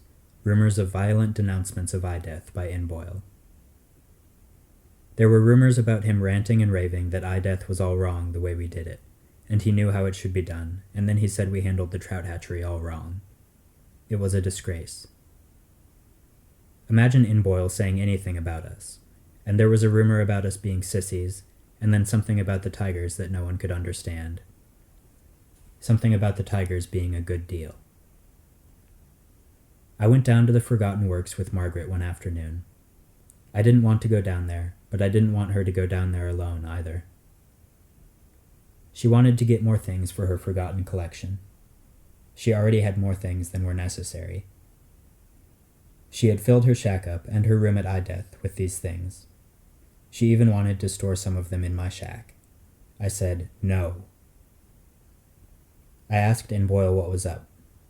He was drunk as usual, and his gang of bums was gathered around. You guys don't know anything about Death. I'm going to show you something about it soon. What real Death is like, In Boyle said. You guys are a bunch of sissies. Only the tigers had any guts. I'm going to show you. We're going to show you all. He addressed this last thing to his gang. They cheered and held their bottles of whiskey up high, reaching toward the red sun.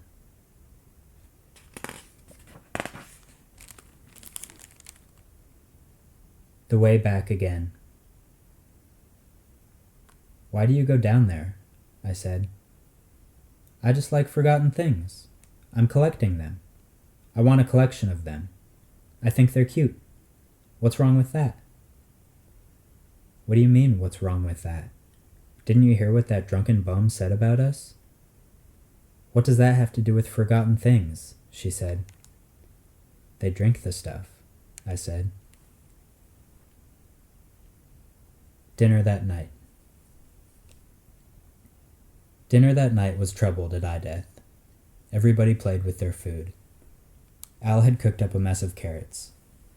They were good, mixed with honey and spices, but nobody cared. Everybody was worried about In Boyle. Pauline didn't touch her food. Neither did Charlie. Strange thing, though, Margaret ate like a horse. There had been a longish period of silence when Charlie finally said, I don't know what's going to happen. It looks serious. I've been afraid something like this was going to happen for a long time, ever since In Boyle got involved with the Forgotten Works, and took to making that whiskey of his, and getting men to go down there and live his kind of life.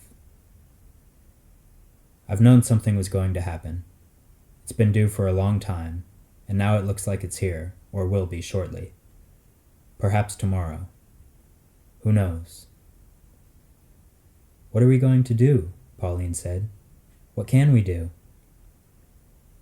Just wait, Charlie said. That's about all. We can't threaten them or defend ourselves until they've done something, and who knows what they're going to do. They won't tell us.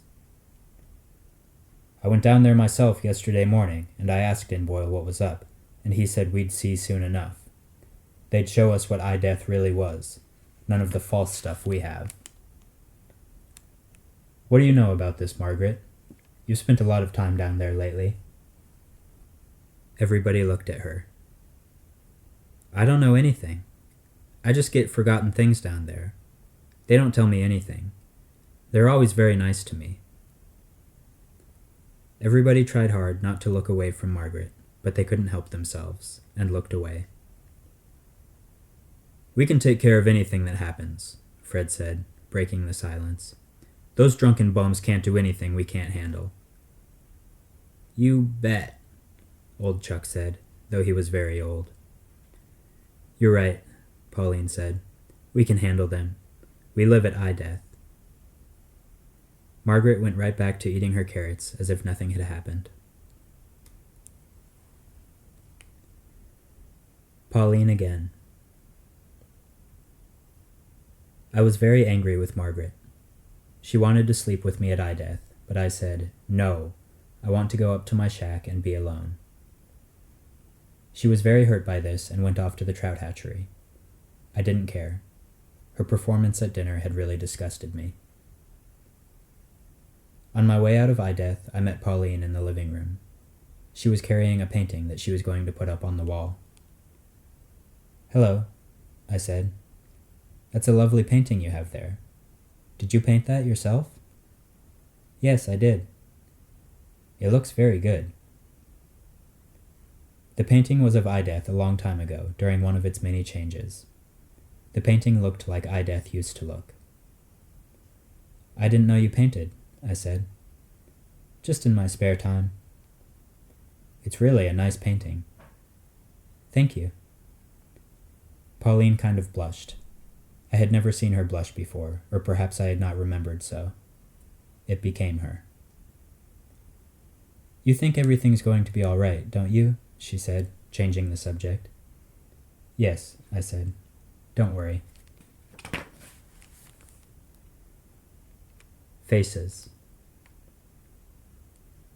I left Ideath and started up the road to my shack. It was suddenly a very cold night, and the stars shone like ice. I wished I had brought my mackinaw. I walked up the road until I saw the lanterns on the bridges. They were the lanterns of a beautiful child and a trout on the real bridge, and the tiger lanterns on the abandoned bridge. I could barely see the statue of somebody who had been killed by the tigers, but nobody knows who it was. So many were killed by the tigers, until we killed the last tiger and burned its body at Ideath, and built the trout hatchery right over the spot. The statue was standing in the river by the bridges. It looked sad, as if it did not want to be a statue of somebody killed by the tigers a long time ago. I stopped and stared at a distance. A little while passed, and then I went to the bridge. I crossed through the dark tunnel of the covered reel bridge, past the glowing faces, and up into the piney woods toward my shack. Shack. I stopped on the bridge to my shack. It felt good under my feet, made from all the things that I like, the things that suit me. I stared at my mother. She was only another shadow now against the night, but once she had been a good woman. I went inside the shack and lit my lantern with a 6-inch match. The watermelon trout oil burned with a beautiful light. It is a fine oil. We mix watermelon sugar and trout juice and special herbs all together and in their proper time to make this fine oil that we use to light our world. I was very sleepy, but I didn't feel like sleeping. The sleepier I got, the less I felt like sleeping. I lay on my bed for a long time without taking off my clothes, and I left the lantern on and stared at the shadows in the room. They were rather nice shadows for a time that was so ominous, that drew so near and all-enclosing. I was so sleepy now that my eyes refused to close. The lids would not budge down. They were statues of eyes.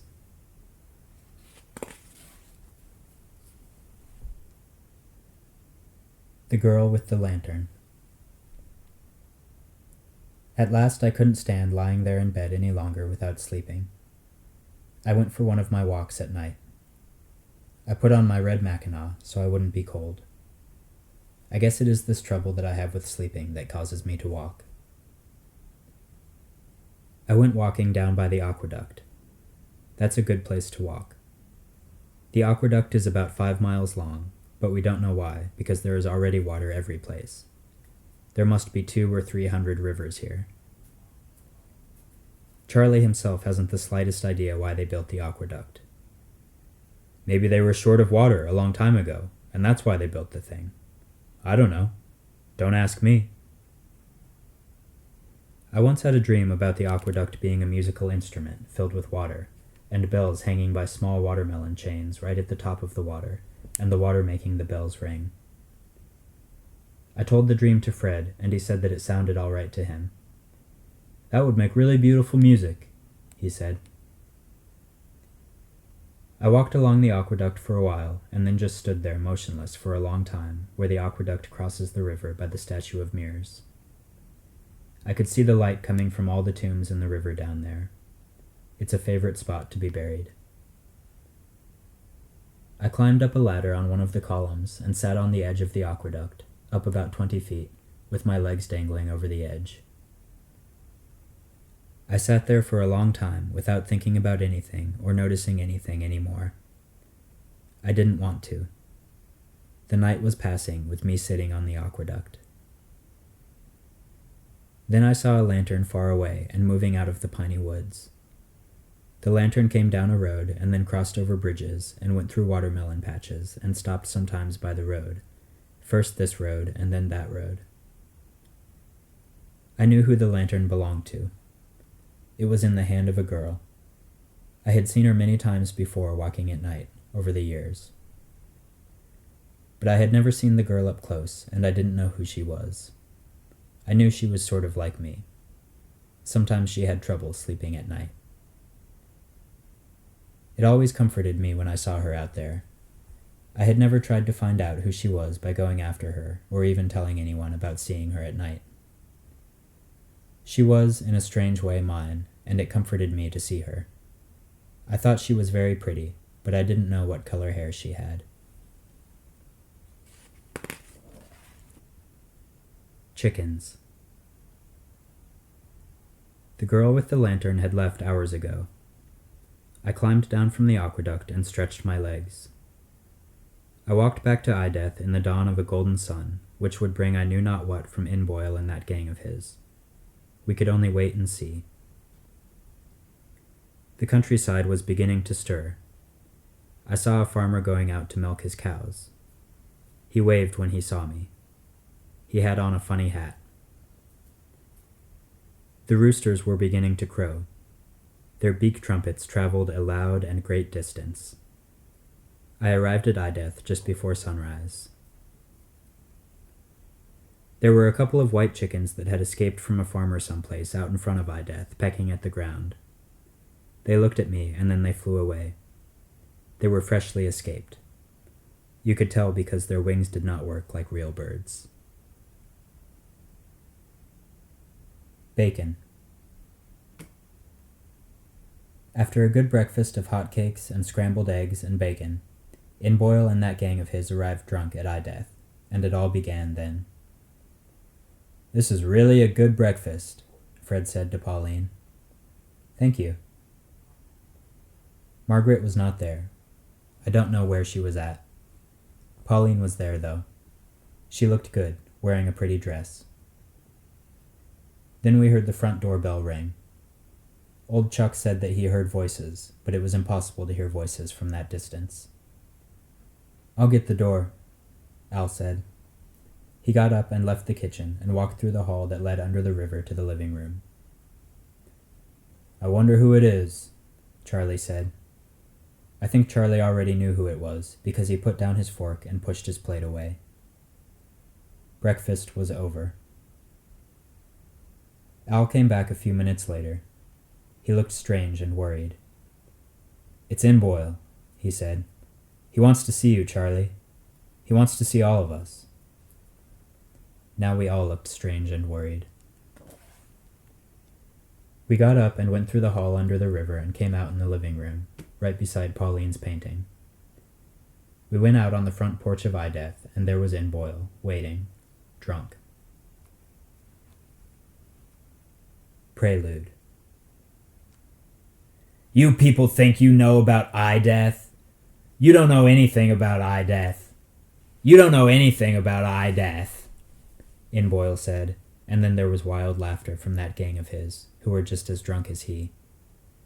"Not a damn thing. You're all at a masquerade party." And then there was wild laughter from that gang of his. "We're going to show you what Ideth is really about." And then there was wild laughter. "What do you know that we don't know?" Charlie said. Let us show you. Let us into the trout hatchery and we'll show you a thing or two. Are you afraid to find out about eye death? What it really means?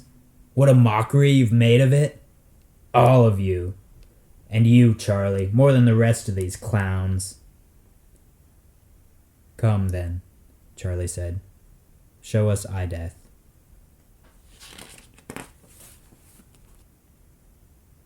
An exchange. Inboyle and that gang of his staggered into eye death. What a dump, one of them said. Their eyes were all red from that stuff they made and drank in such large quantities. We crossed the metal bridge over the little river in the living room and went down the hall that leads to the trout hatchery. One of Inboyle's gang was so drunk that he fell down and the others picked him up. They almost had to carry him along because he was so drunk. He kept saying over and over again, "When are we going to get to eye death?" "You're at eye death."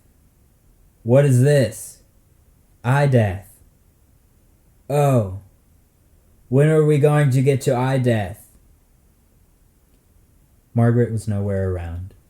I walked beside Pauline to kind of shield her from Inboyle and his trash. Inboyle saw her and came over. His overalls looked as if they had never been washed. "Hi, Pauline," he said. "How are tricks?" "You disgusting man," she replied. Inboyle laughed. "I'll mop the floor after you leave here," she said. "Wherever you walk is filth." "Don't be that way," Inboyle said. "How should I be?" Pauline said. "Look at you."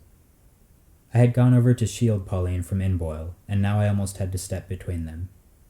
Pauline was very mad. I had never seen Pauline mad before. She had quite a temper. Inboyle laughed again, and then he broke away from her and went up and joined Charlie. Charlie was not happy to see him either. It was a strange procession traveling down the hall. "When are we going to get to eye death?"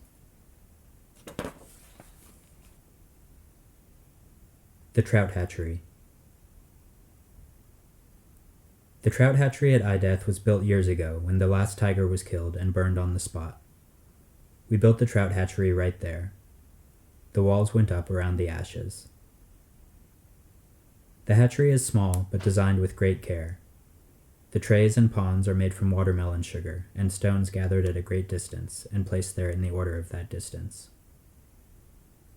The water for the hatchery comes from the little river that joins up later with the main river in the living room. The sugar used is golden and blue. There are 2 people buried at the bottom of the ponds in the hatchery. You look down past the young trout and see them lying there in their coffins, staring from beyond the glass doors. They wanted it that way, so they got it, being as they were keepers of the hatchery, and at the same time, Charlie's folks. The hatchery has a beautiful tile floor with the tiles put together so gracefully that it's almost like music. It's a swell place to dance.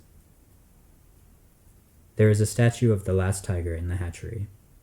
The tiger is on fire in the statue. We are all watching it. Inboyle's eye death. "All right," Charlie said. "Tell us about eye death. We're curious now about what you've been saying for years about us not knowing about eye death, about you knowing all the answers. Let's hear some of those answers." "Okay," Inboyle said. "This is what it's all about. You don't know what's really going on with eye death. The tigers knew more about eye death than you know. You killed all the tigers and burned the last one in here. That was all wrong. The tigers should never have been killed. The tigers were the true meaning of eye death. Without the tigers there could be no eye death, and you killed the tigers, and so eye death went away, and you've lived here like a bunch of clucks ever since. I'm going to bring back eye death. We're all going to bring back eye death. My gang here and me. I've been thinking about it for years, and now we're going to do it. Eye death will be again." Inboyle reached into his pocket and took out a jackknife. "What are you going to do with that knife?" Charlie said. I'll show you, Inboyle said. He pulled the blade out. It looked sharp. This is eye death, he said, and took the knife and cut off his thumb, and dropped it into a tray filled with trout just barely hatched. The blood started running down his hand and dripping on the floor.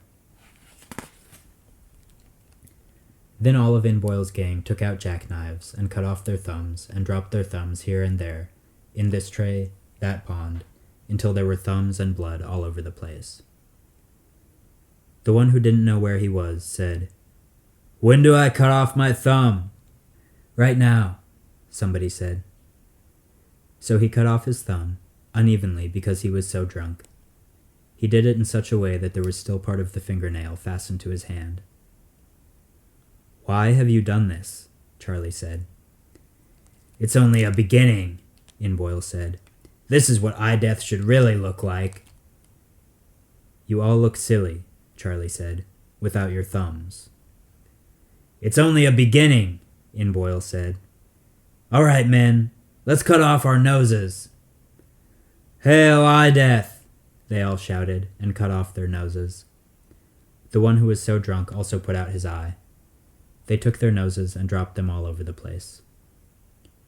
One of them put his nose in Fred's hand. Fred took the nose and threw it in the guy's face. Pauline did not act like a woman should under these circumstances. She was not afraid or made ill by this at all. She just kept getting madder and madder and madder. Her face was red with anger. "All right, men, off with your ears. Hail eye death!" And then there were ears all over the place, and the trout hatchery was drowning in blood. The one who was so drunk forgot that he had cut his right ear off already, and was trying to cut it off again, and was very confused because the ear wasn't there. "Where's my ear?" he said. "I can't cut it off." By now, Inboyle and all his gang were bleeding to death. Some of them were already beginning to grow weak from the loss of blood, and were sitting down on the floor. Inboyle was still up and cutting fingers off his hands. "This is eye death," he said. "Oh boy, this is really eye death." Finally, he had to sit down too, so he could bleed to death. They were all on the floor now. "I hope you think you've proved something," Charlie said. "I don't think you've proved anything." "We've proved eye death," Inboyle said. Pauline suddenly started to leave the room. I went over to her, almost slipping on the blood and falling down. "Are you all right?" I said, not knowing quite what to say. "Can I help you?" "No," she said, on her way out. "I'm going to get a mop and clean this mess up." When she said mess, she looked directly at Inboyle. She left the hatchery and came back shortly with a mop. They were almost all dead now, except for Inboyle. He was still talking about eye death. "See, we've done it," he said. Pauline started mopping up the blood and wringing it out into a bucket. When the bucket was almost full of blood, Inboyle died. "I am eye death," he said. "You're an asshole," Pauline said. And the last thing that Inboyle ever saw was Pauline standing beside him, wringing his blood out of the mop into the bucket. Wheelbarrow. "Well, that's that," Charlie said. Inboyle's sightless eyes stared at the statue of the tiger. There were many sightless eyes staring in the hatchery. "Yeah," Fred said. "I wonder what it was all about." "I don't know," Charlie said. "I think they shouldn't have drunk that whiskey made from forgotten things. It was a mistake." "Yeah." We all joined Pauline in cleaning up the place, mopping up the blood and carting the bodies away. We used a wheelbarrow. A parade. "Here, help me get this wheelbarrow down the stairs." "There. Ah, thank you." We piled the bodies out in front. No one knew quite what to do with them, except that we didn't want them in Ideath anymore. A lot of people from the town had come up to see what was going on. There were maybe 100 people there by the time we got the last body wheeled out. "What happened?" the schoolteacher said. "They made a mess out of themselves," old Chuck said. "Where are their thumbs and features?" Doc Edwards asked. "Right over there, in that bucket," old Chuck said. "They cut them off with their jackknives. We don't know why." "What are we going to do with the bodies?" Fred said. "We're not going to put them in tombs, are we?" "No," Charlie said. "We have to do something else." "Take them to their shacks at the Forgotten Works," Pauline said. "Burn them. Burn their shacks. Burn them together and then forget them." "That's a good idea," Charlie said. "Let's get some wagons and take them down there." What a terrible thing. We put the bodies in the wagons. By then, almost everybody in Watermelon Sugar had gathered at Ideath. We all started down to the Forgotten Works together.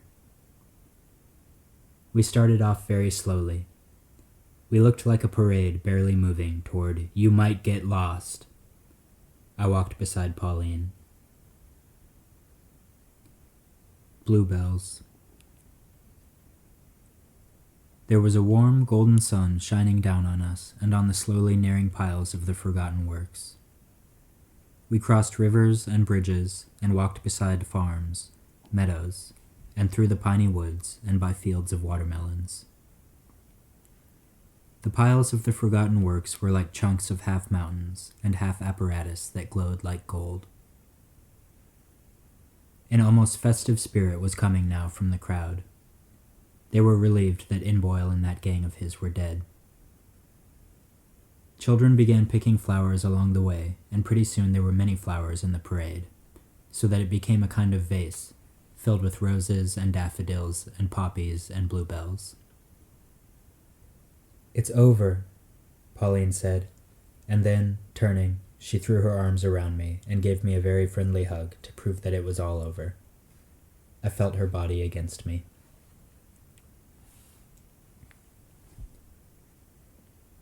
Margaret again, again, again. Inboyle and the bodies of his gang were put into a shack and drenched with watermelon trout oil. We brought along a barrel full for that purpose, and then all the other shacks were drenched with watermelon trout oil. All the people stood back, and just as Charlie was getting ready to set fire to the shack where the bodies were, Margaret came waltzing out of the Forgotten Works. "What's up?" she said. She acted as if nothing had happened, as if we were all down there on some kind of picnic. "Where have you been?" Charlie said, looking a little bewildered at Margaret, who was as cool as a cucumber. "In the Forgotten Works," she said. "I came down here early this morning, before sunrise, to look for things. What's wrong? Why are you all down here at the Forgotten Works?" "Don't you know what happened?" Charlie said. "No," she said. "Did you see Inboyle when you came down here this morning?" "No," she said. "They were all asleep. What's wrong?" She looked all around. "Where's Inboyle?" "I don't even know if I can tell you," Charlie said. "He's dead, and all his gang, too." "Dead? You must be joking." "Why?" "No, they came up to Ideath a couple of hours ago, and they all killed themselves in the trout hatchery. We've brought their bodies down here to burn them. They made a terrible scene." "I don't believe it," Margaret said. "I just can't believe it. What kind of joke is this?" "It's no joke," Charlie said. Margaret looked around. She could see that almost everybody was there. She saw me standing beside Pauline, and she ran over to me and said, "Is it true?" "Yes." "Why?" "I don't know. None of us do." They just came up to Ideath and killed themselves. It's a mystery to us." "Oh no," Margaret said. "How did they do it?" "With jackknives." "Oh no," Margaret said. She was very shocked, dazed. She grabbed a hold of my hand. "This morning?" she said, almost to no one now. "Yes."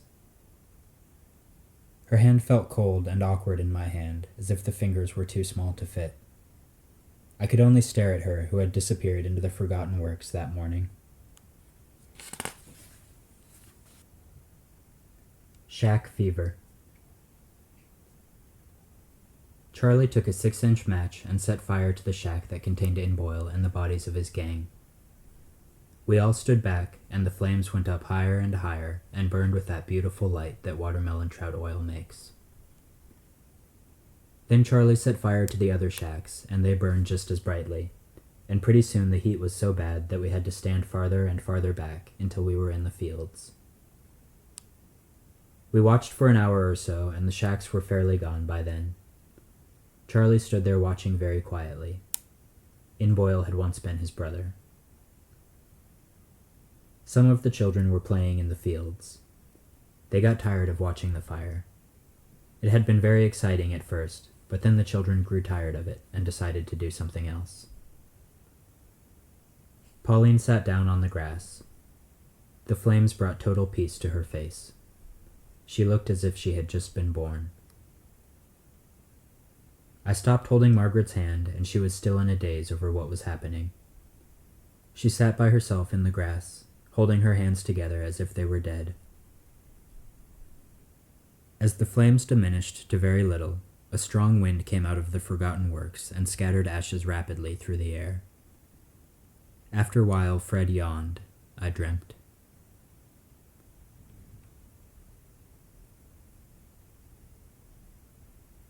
Book 3. Margaret. Job.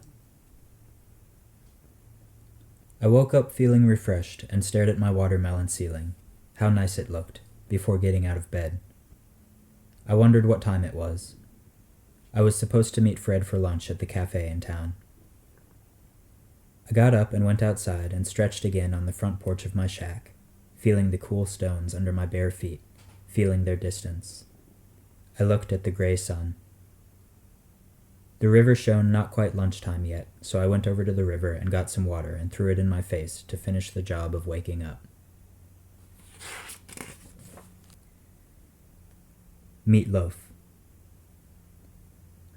I met Fred at the cafe. He was already there, waiting for me. Doc Edwards was with him.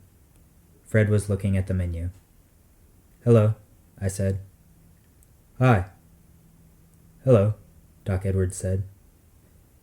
"You were really in a hurry this morning," I said. "You looked like you needed a horse." "That's right. I had to go deliver a baby. A little girl joined us this morning." "That's fine," I said. "Who's the lucky father?" "Do you know Ron?"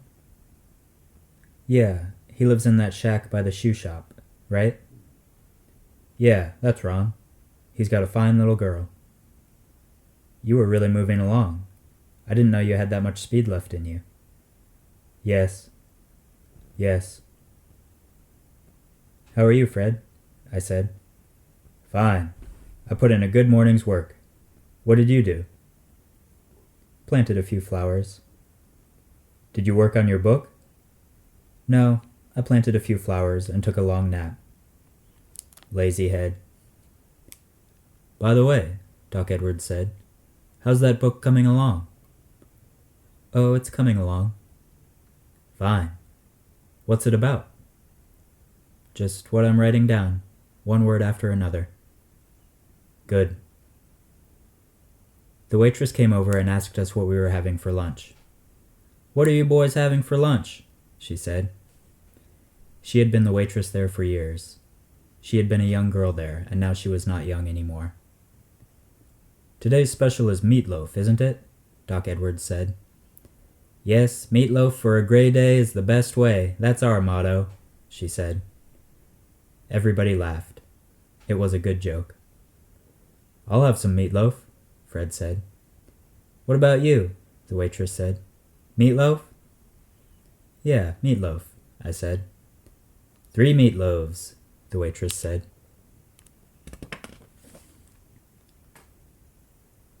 Apple pie. After lunch, Doc Edwards had to leave early to go and check on Ron's woman and the new baby to see that they were doing all right. See you later, he said. Fred and I stayed there for a while and drank another cup of coffee at our leisure. Fred put 2 lumps of watermelon sugar in his coffee. How's Margaret doing? He said. Have you seen her or heard from her? No, I said. I told you that this morning. She's in pretty bad shape over you and Pauline, Fred said. She's having a lot of trouble accepting it. I was talking to her brother yesterday. He said she's got a broken heart. I can't help that, I said. Why are you mad at her? Fred said. You don't think she had anything to do with Inboyle just because everybody else does, except Pauline and me. There's no proof. It doesn't even make sense in the first place. It was just a coincidence that linked them together. You don't believe she had anything to do with Inboyle, do you? I don't know, I said. Fred shrugged his shoulders and took a sip of his coffee. The waitress came over and asked us if we wanted a piece of pie for dessert. We've got some apple pie that really tastes good, she said. I'd like a piece of pie, Fred said. What about you? No, I said.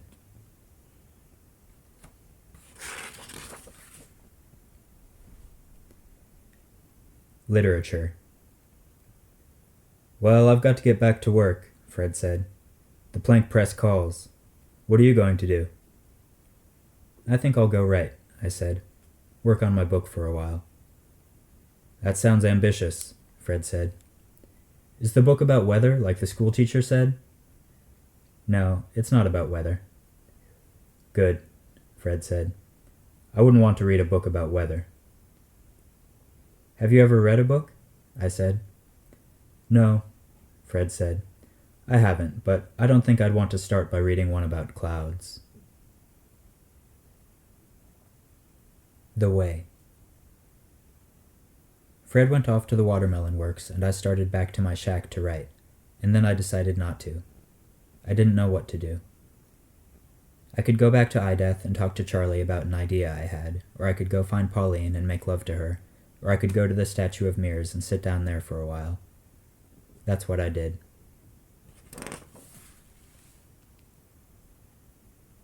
The Statue of Mirrors.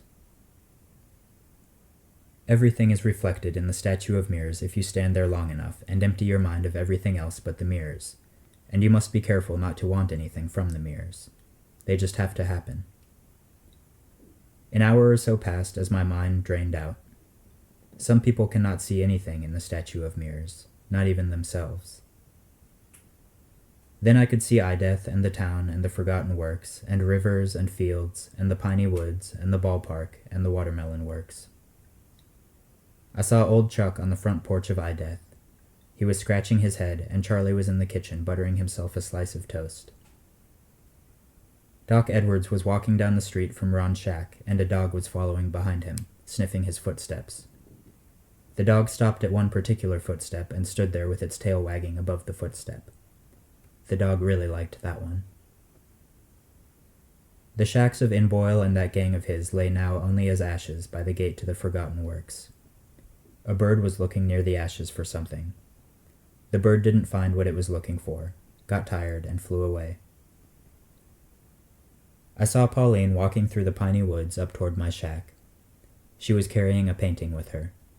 It was a surprise for me. I saw some kids playing baseball in the ballpark. One of the kids pitching had a good fastball and a lot of control. He threw 5 strikes in a row. I saw Fred directing his crew in the making of a golden plank of watermelon sugar. He was telling somebody to be careful with his end. I saw Margaret climbing an apple tree beside her shack. She was crying and had a scarf knotted around her neck. She took the loose end of the scarf and tied it to a branch covered with young apples. She stepped off the branch, and then she was standing by herself on the air.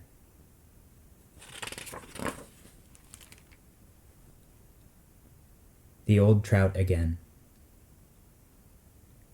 I stopped looking into the statue of mirrors.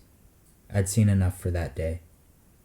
I sat down on a couch by the river and stared into the water of the deep pool that's there. Margaret was dead. There was a swirl of water on the surface that cleared the pool all the way down to the bottom, and I saw the grand old trout staring back at me, with the little eye death bell hanging from his jaw. He must have swum upstream from where they were putting the tomb in. That's a long way for an old trout. He must have left just after I did. The grand old trout did not take his eyes off me. He remained stationary in the water, staring intently at me as he had been doing earlier in the day when he lay by the tomb they were putting in. There was another swirl of water on the surface of the pool, and then I could not see the grand old trout any more. When the pool cleared again, the grand old trout was gone. I stared at the place where he had been in the river. It was empty now, like a room.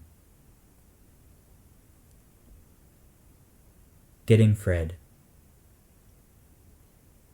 I went down to the watermelon works to see Fred. He was rather surprised to see me down there for the second time that day. "Hi," he said, looking up from a golden plank that he had been checking out for something.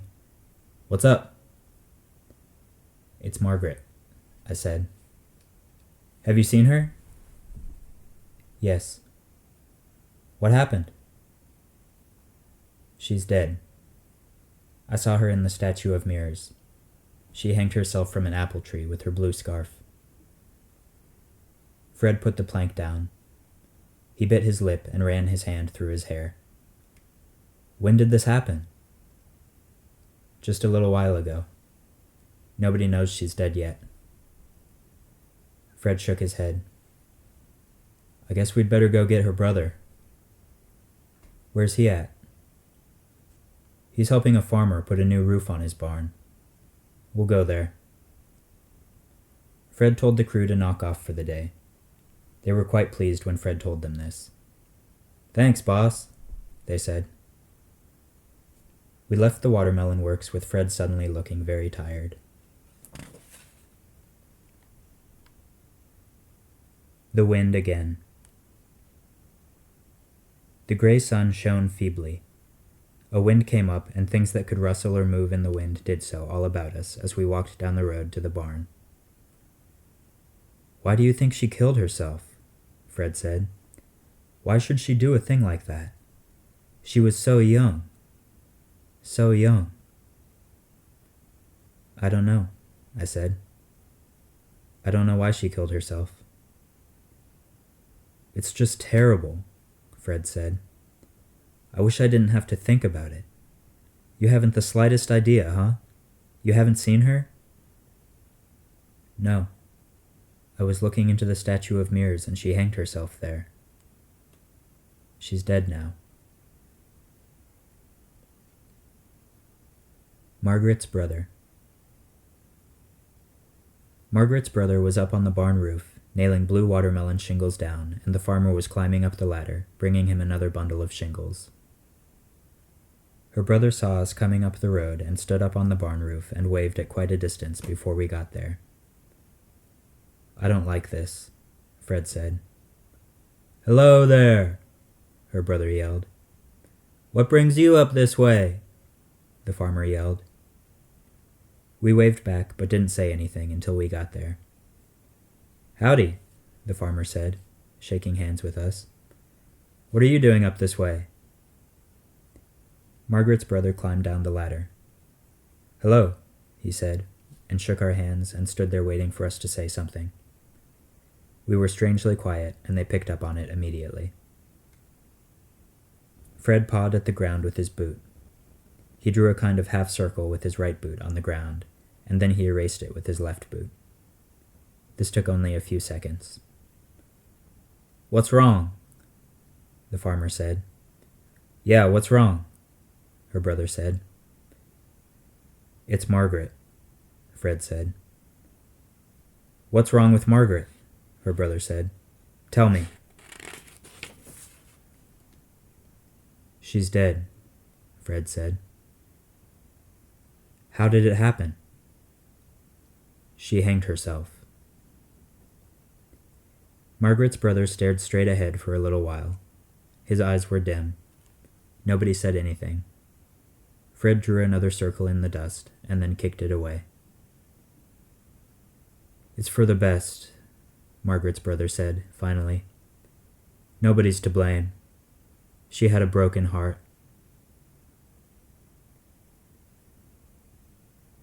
The wind again. We went and got the body. The farmer had to stay behind. He said he would have come along, but he had to stay and milk his cows. The wind was blowing harder now, and a few small things fell down. Necklace. Margaret's body was hanging from the apple tree in front of her shack and blowing in the wind. Her neck was at a wrong angle, and her face was the color of what we learned to know as death. Fred climbed up the tree and cut the scarf with his jackknife, while Margaret's brother and I lowered her body gently down. He took her body then, and carried it into the shack and lay it down upon the bed. We stood there. Let's take her to Ideath, Fred said. That's where she belongs. Her brother looked relieved for the first time since we had told him of her death. He went to a large chest by the window and took out a necklace that had a small metal trout encircling it. He lifted up her head and fastened the clasp of the necklace. He brushed Margaret's hair out of her eyes. Then he wrapped her body in a bedspread that had Ideath crocheted upon it in one of its many and lasting forms. One of her feet was sticking out. The toes looked cold and gently at rest. Couch. We took Margaret back to Ideath. Somehow everybody there had already heard of her death, and they were waiting for us. They were out on the front porch. Pauline ran down the stairs to me. She was very upset, and her cheeks were wet with tears. Why? She said. Why? I put my arm around her the best I could. I don't know, I said. Margaret's brother carried her body up the stairs into Ideath. Charlie opened the door for him. Here, let me open the door for you. Thank you, her brother said. Where shall I put her? On the couch, back in the trout hatchery, Charlie said. That's where we put our dead. I don't remember the way, her brother said. I haven't been here for a long time. I'll show you. Follow me, Charlie said. Thank you. They went off to the trout hatchery. Fred went with them, and so did old Chuck and Al and Bill. I stayed behind with my arm around Pauline. She was still crying. I guess she really liked Margaret.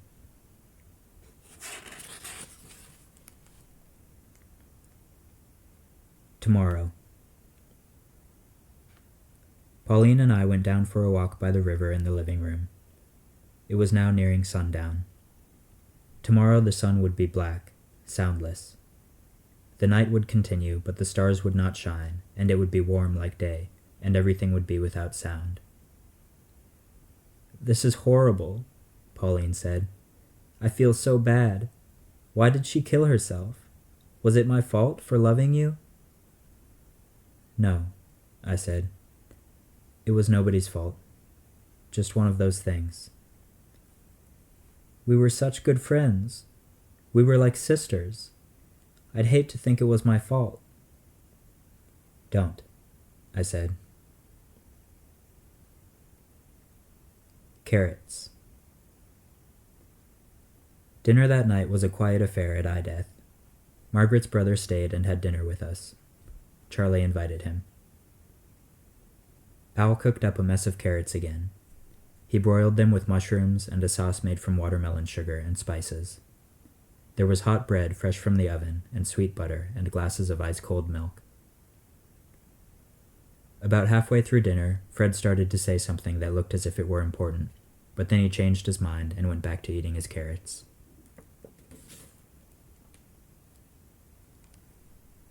Margaret's room. After dinner, everybody went into the living room, and it was decided to hold the funeral tomorrow morning, even though it would be dark and there would be no sound, and everything would have to be done in silence. "If it's all right with you," Charlie said to Margaret's brother, "she'll be buried in that tomb we've been working on. They finished it this afternoon." "That would be perfect," her brother said. "It will be dark, and there will be no sound, but I think we can take care of everything." "Yeah," her brother said. "Fred, will you go and tell the people in the town about the funeral? Some of them might want to go. Also alert the tomb crew about the funeral. And see if you can find some flowers." "Sure, Charlie. I'll take care of it." "It's our custom to break up the rooms of those who lived here when they die," Charlie said. "What does that mean?" Margaret's brother said. "We put bricks across the door and close the room forever." "That sounds all right." Bricks. Pauline and Margaret's brother and Charlie and Bill, he had the bricks, and I went to Margaret's room. Charlie opened the door. Pauline was carrying a lantern. She put it down on Margaret's table and lit the lantern that was there with a long watermelon match. There were now 2 lights. The room was filled with things from the forgotten works. Every place you looked, there was something forgotten that was piled on another forgotten thing. Charlie shook his head. "A lot of forgotten things in here. We don't even know what most of the things are," he said to nobody. Margaret's brother sighed. "Is there anything you want to take with you?" Charlie said. Her brother looked all around the room very carefully and very sadly, and then shook his head too. "No, brick it all up."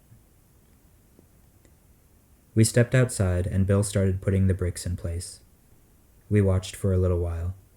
There were tears in Pauline's eyes. "Please spend the night with us," Charlie said. "Thank you," Margaret's brother said. "I'll show you to your room. Good night," Charlie said to us. He went off with her brother. He was saying something to him. "Let's go, Pauline," I said. "All right, honey. I think you'd better sleep with me tonight." "Yes," she said. We left Bill putting the bricks in place. There were watermelon bricks made from black, soundless sugar. They made no sound as he worked with them. They would seal off the forgotten things forever. My room. Pauline and I went to my room. We took off our clothes and got into bed. She took off her clothes first, and I watched. "Are you going to blow the lantern out?" she said, leaning forward as I got into bed last. She did not have any covers up over her breasts. The nipples were hard. They were almost the same color as her lips. They looked beautiful in the lantern light. Her eyes were red from crying. She looked very tired. "No," I said. She put her head back on the pillow and smiled ever so faintly. Her smile was like the color of her nipples. "No," I said.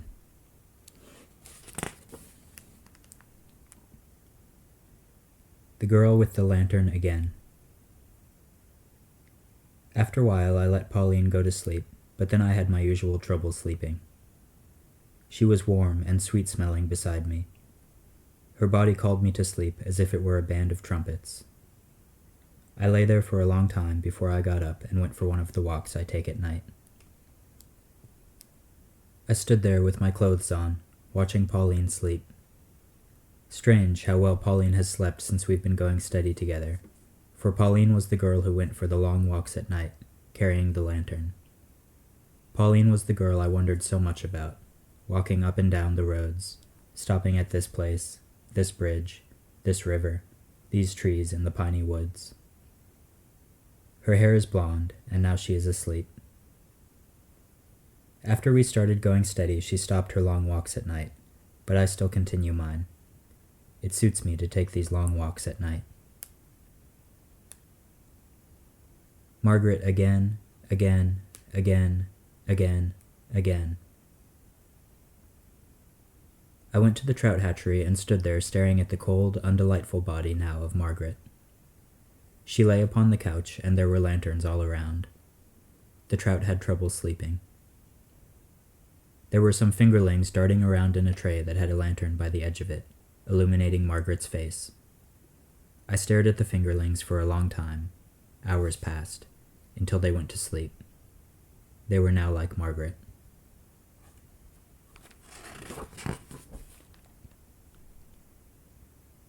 Good ham.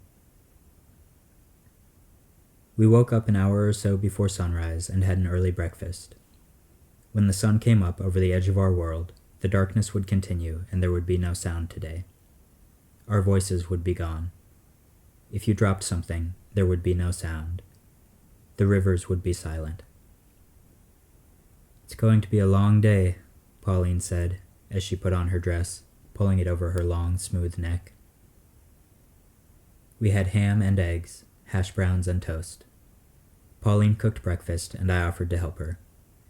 "Is there anything I can do?" I said. "No," she said. "I've got everything under control, but thanks for the offer." "You're welcome." We all had breakfast together, including Margaret's brother. He sat next to Charlie. "This is good ham," Fred said. "We'll hold the funeral later on in the morning," Charlie said. "Everybody knows what they have to do, and we can write notes if anything out of the ordinary comes up. We just have a few moments of sound left." Good ham," Fred said. Sunrise. Pauline and I were in the kitchen talking when the sun came up. She was washing the dishes, and I was drying them. I was drying a frying pan, and she was washing the coffee cups. "I feel a little bit better today," she said. "Good," I said. "How did I sleep last night?" "Like a top." "I had a bad dream. I hope I didn't wake you up." "No." "The shock yesterday was something. I don't know. I just didn't expect things to turn out this way, but they have, and I guess there's nothing we can do about it." "That's right," I said. "Just take things the way they happen." Pauline turned toward me and said, "I guess the funeral will..."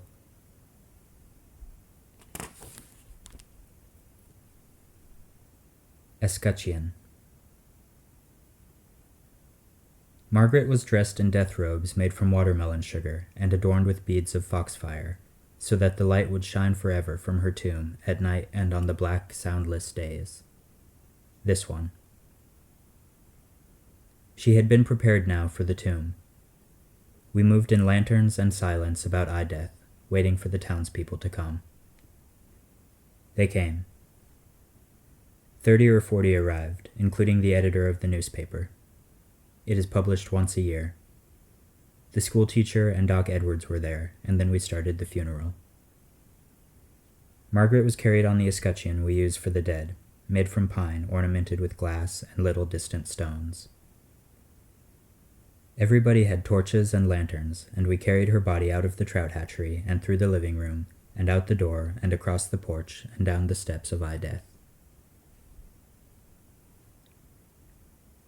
Sunny morning.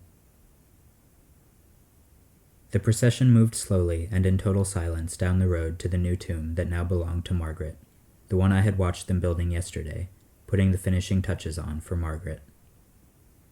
It was getting warm as the sun climbed higher in the sky.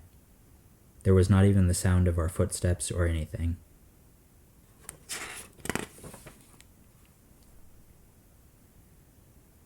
The tomb crew.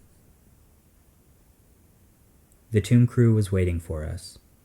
They still had the shaft in place, and they started the pump going when they saw us coming. We turned the body over to them, and they went about putting it in the tomb. They've had a lot of experience doing that.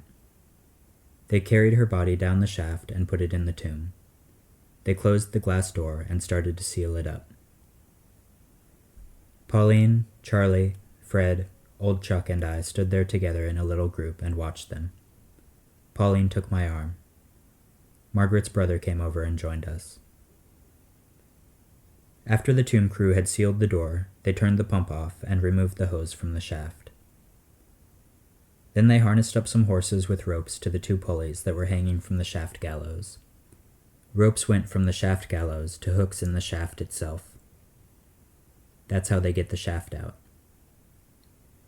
The horses strained forward, and the shaft was pulled free from the bottom of the river and was lifted up onto the shore and was now half hanging from the shaft gallows. The tomb crew and their horses looked tired. Everything was done in total silence. Not a sound came from the horses or the men or the shaft or the river or the people watching. We saw the light shining up from Margaret, the light that came from the foxfire upon her robes. We took flowers and threw them upstream above her tomb. The flowers drifted down over the light coming from her. Roses and daffodils and poppies and bluebells floated on by. The dance. It is a custom here to hold a dance in the trout hatchery after a funeral. Everybody comes, and there's a good band, and much dancing goes on. We all like to waltz.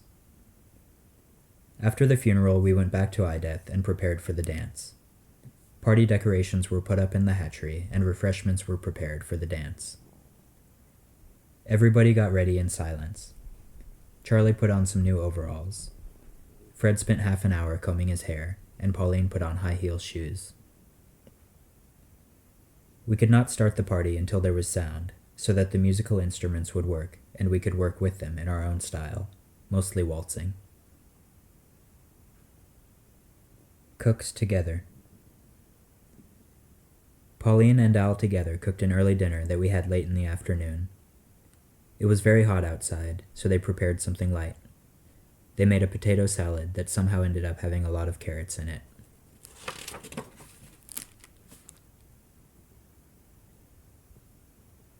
Their instruments playing. People from the town began arriving for the dance about half an hour before sundown.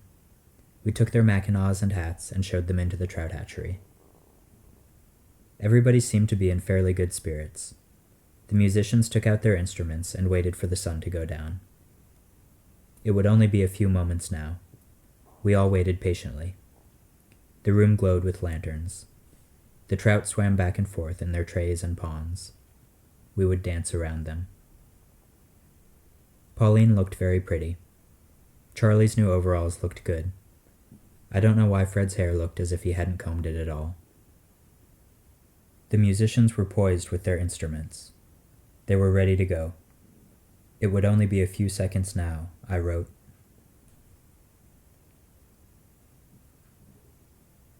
This novel was started May 13, 1964, in a house at Bolinas, California, and was finished July 19, 1964, in the front room at 123 Beaver Street, San Francisco, California. This novel is for Don Allen, Joanne Kiger, and Michael McClure. In Watermelon Sugar by Richard Brautigan.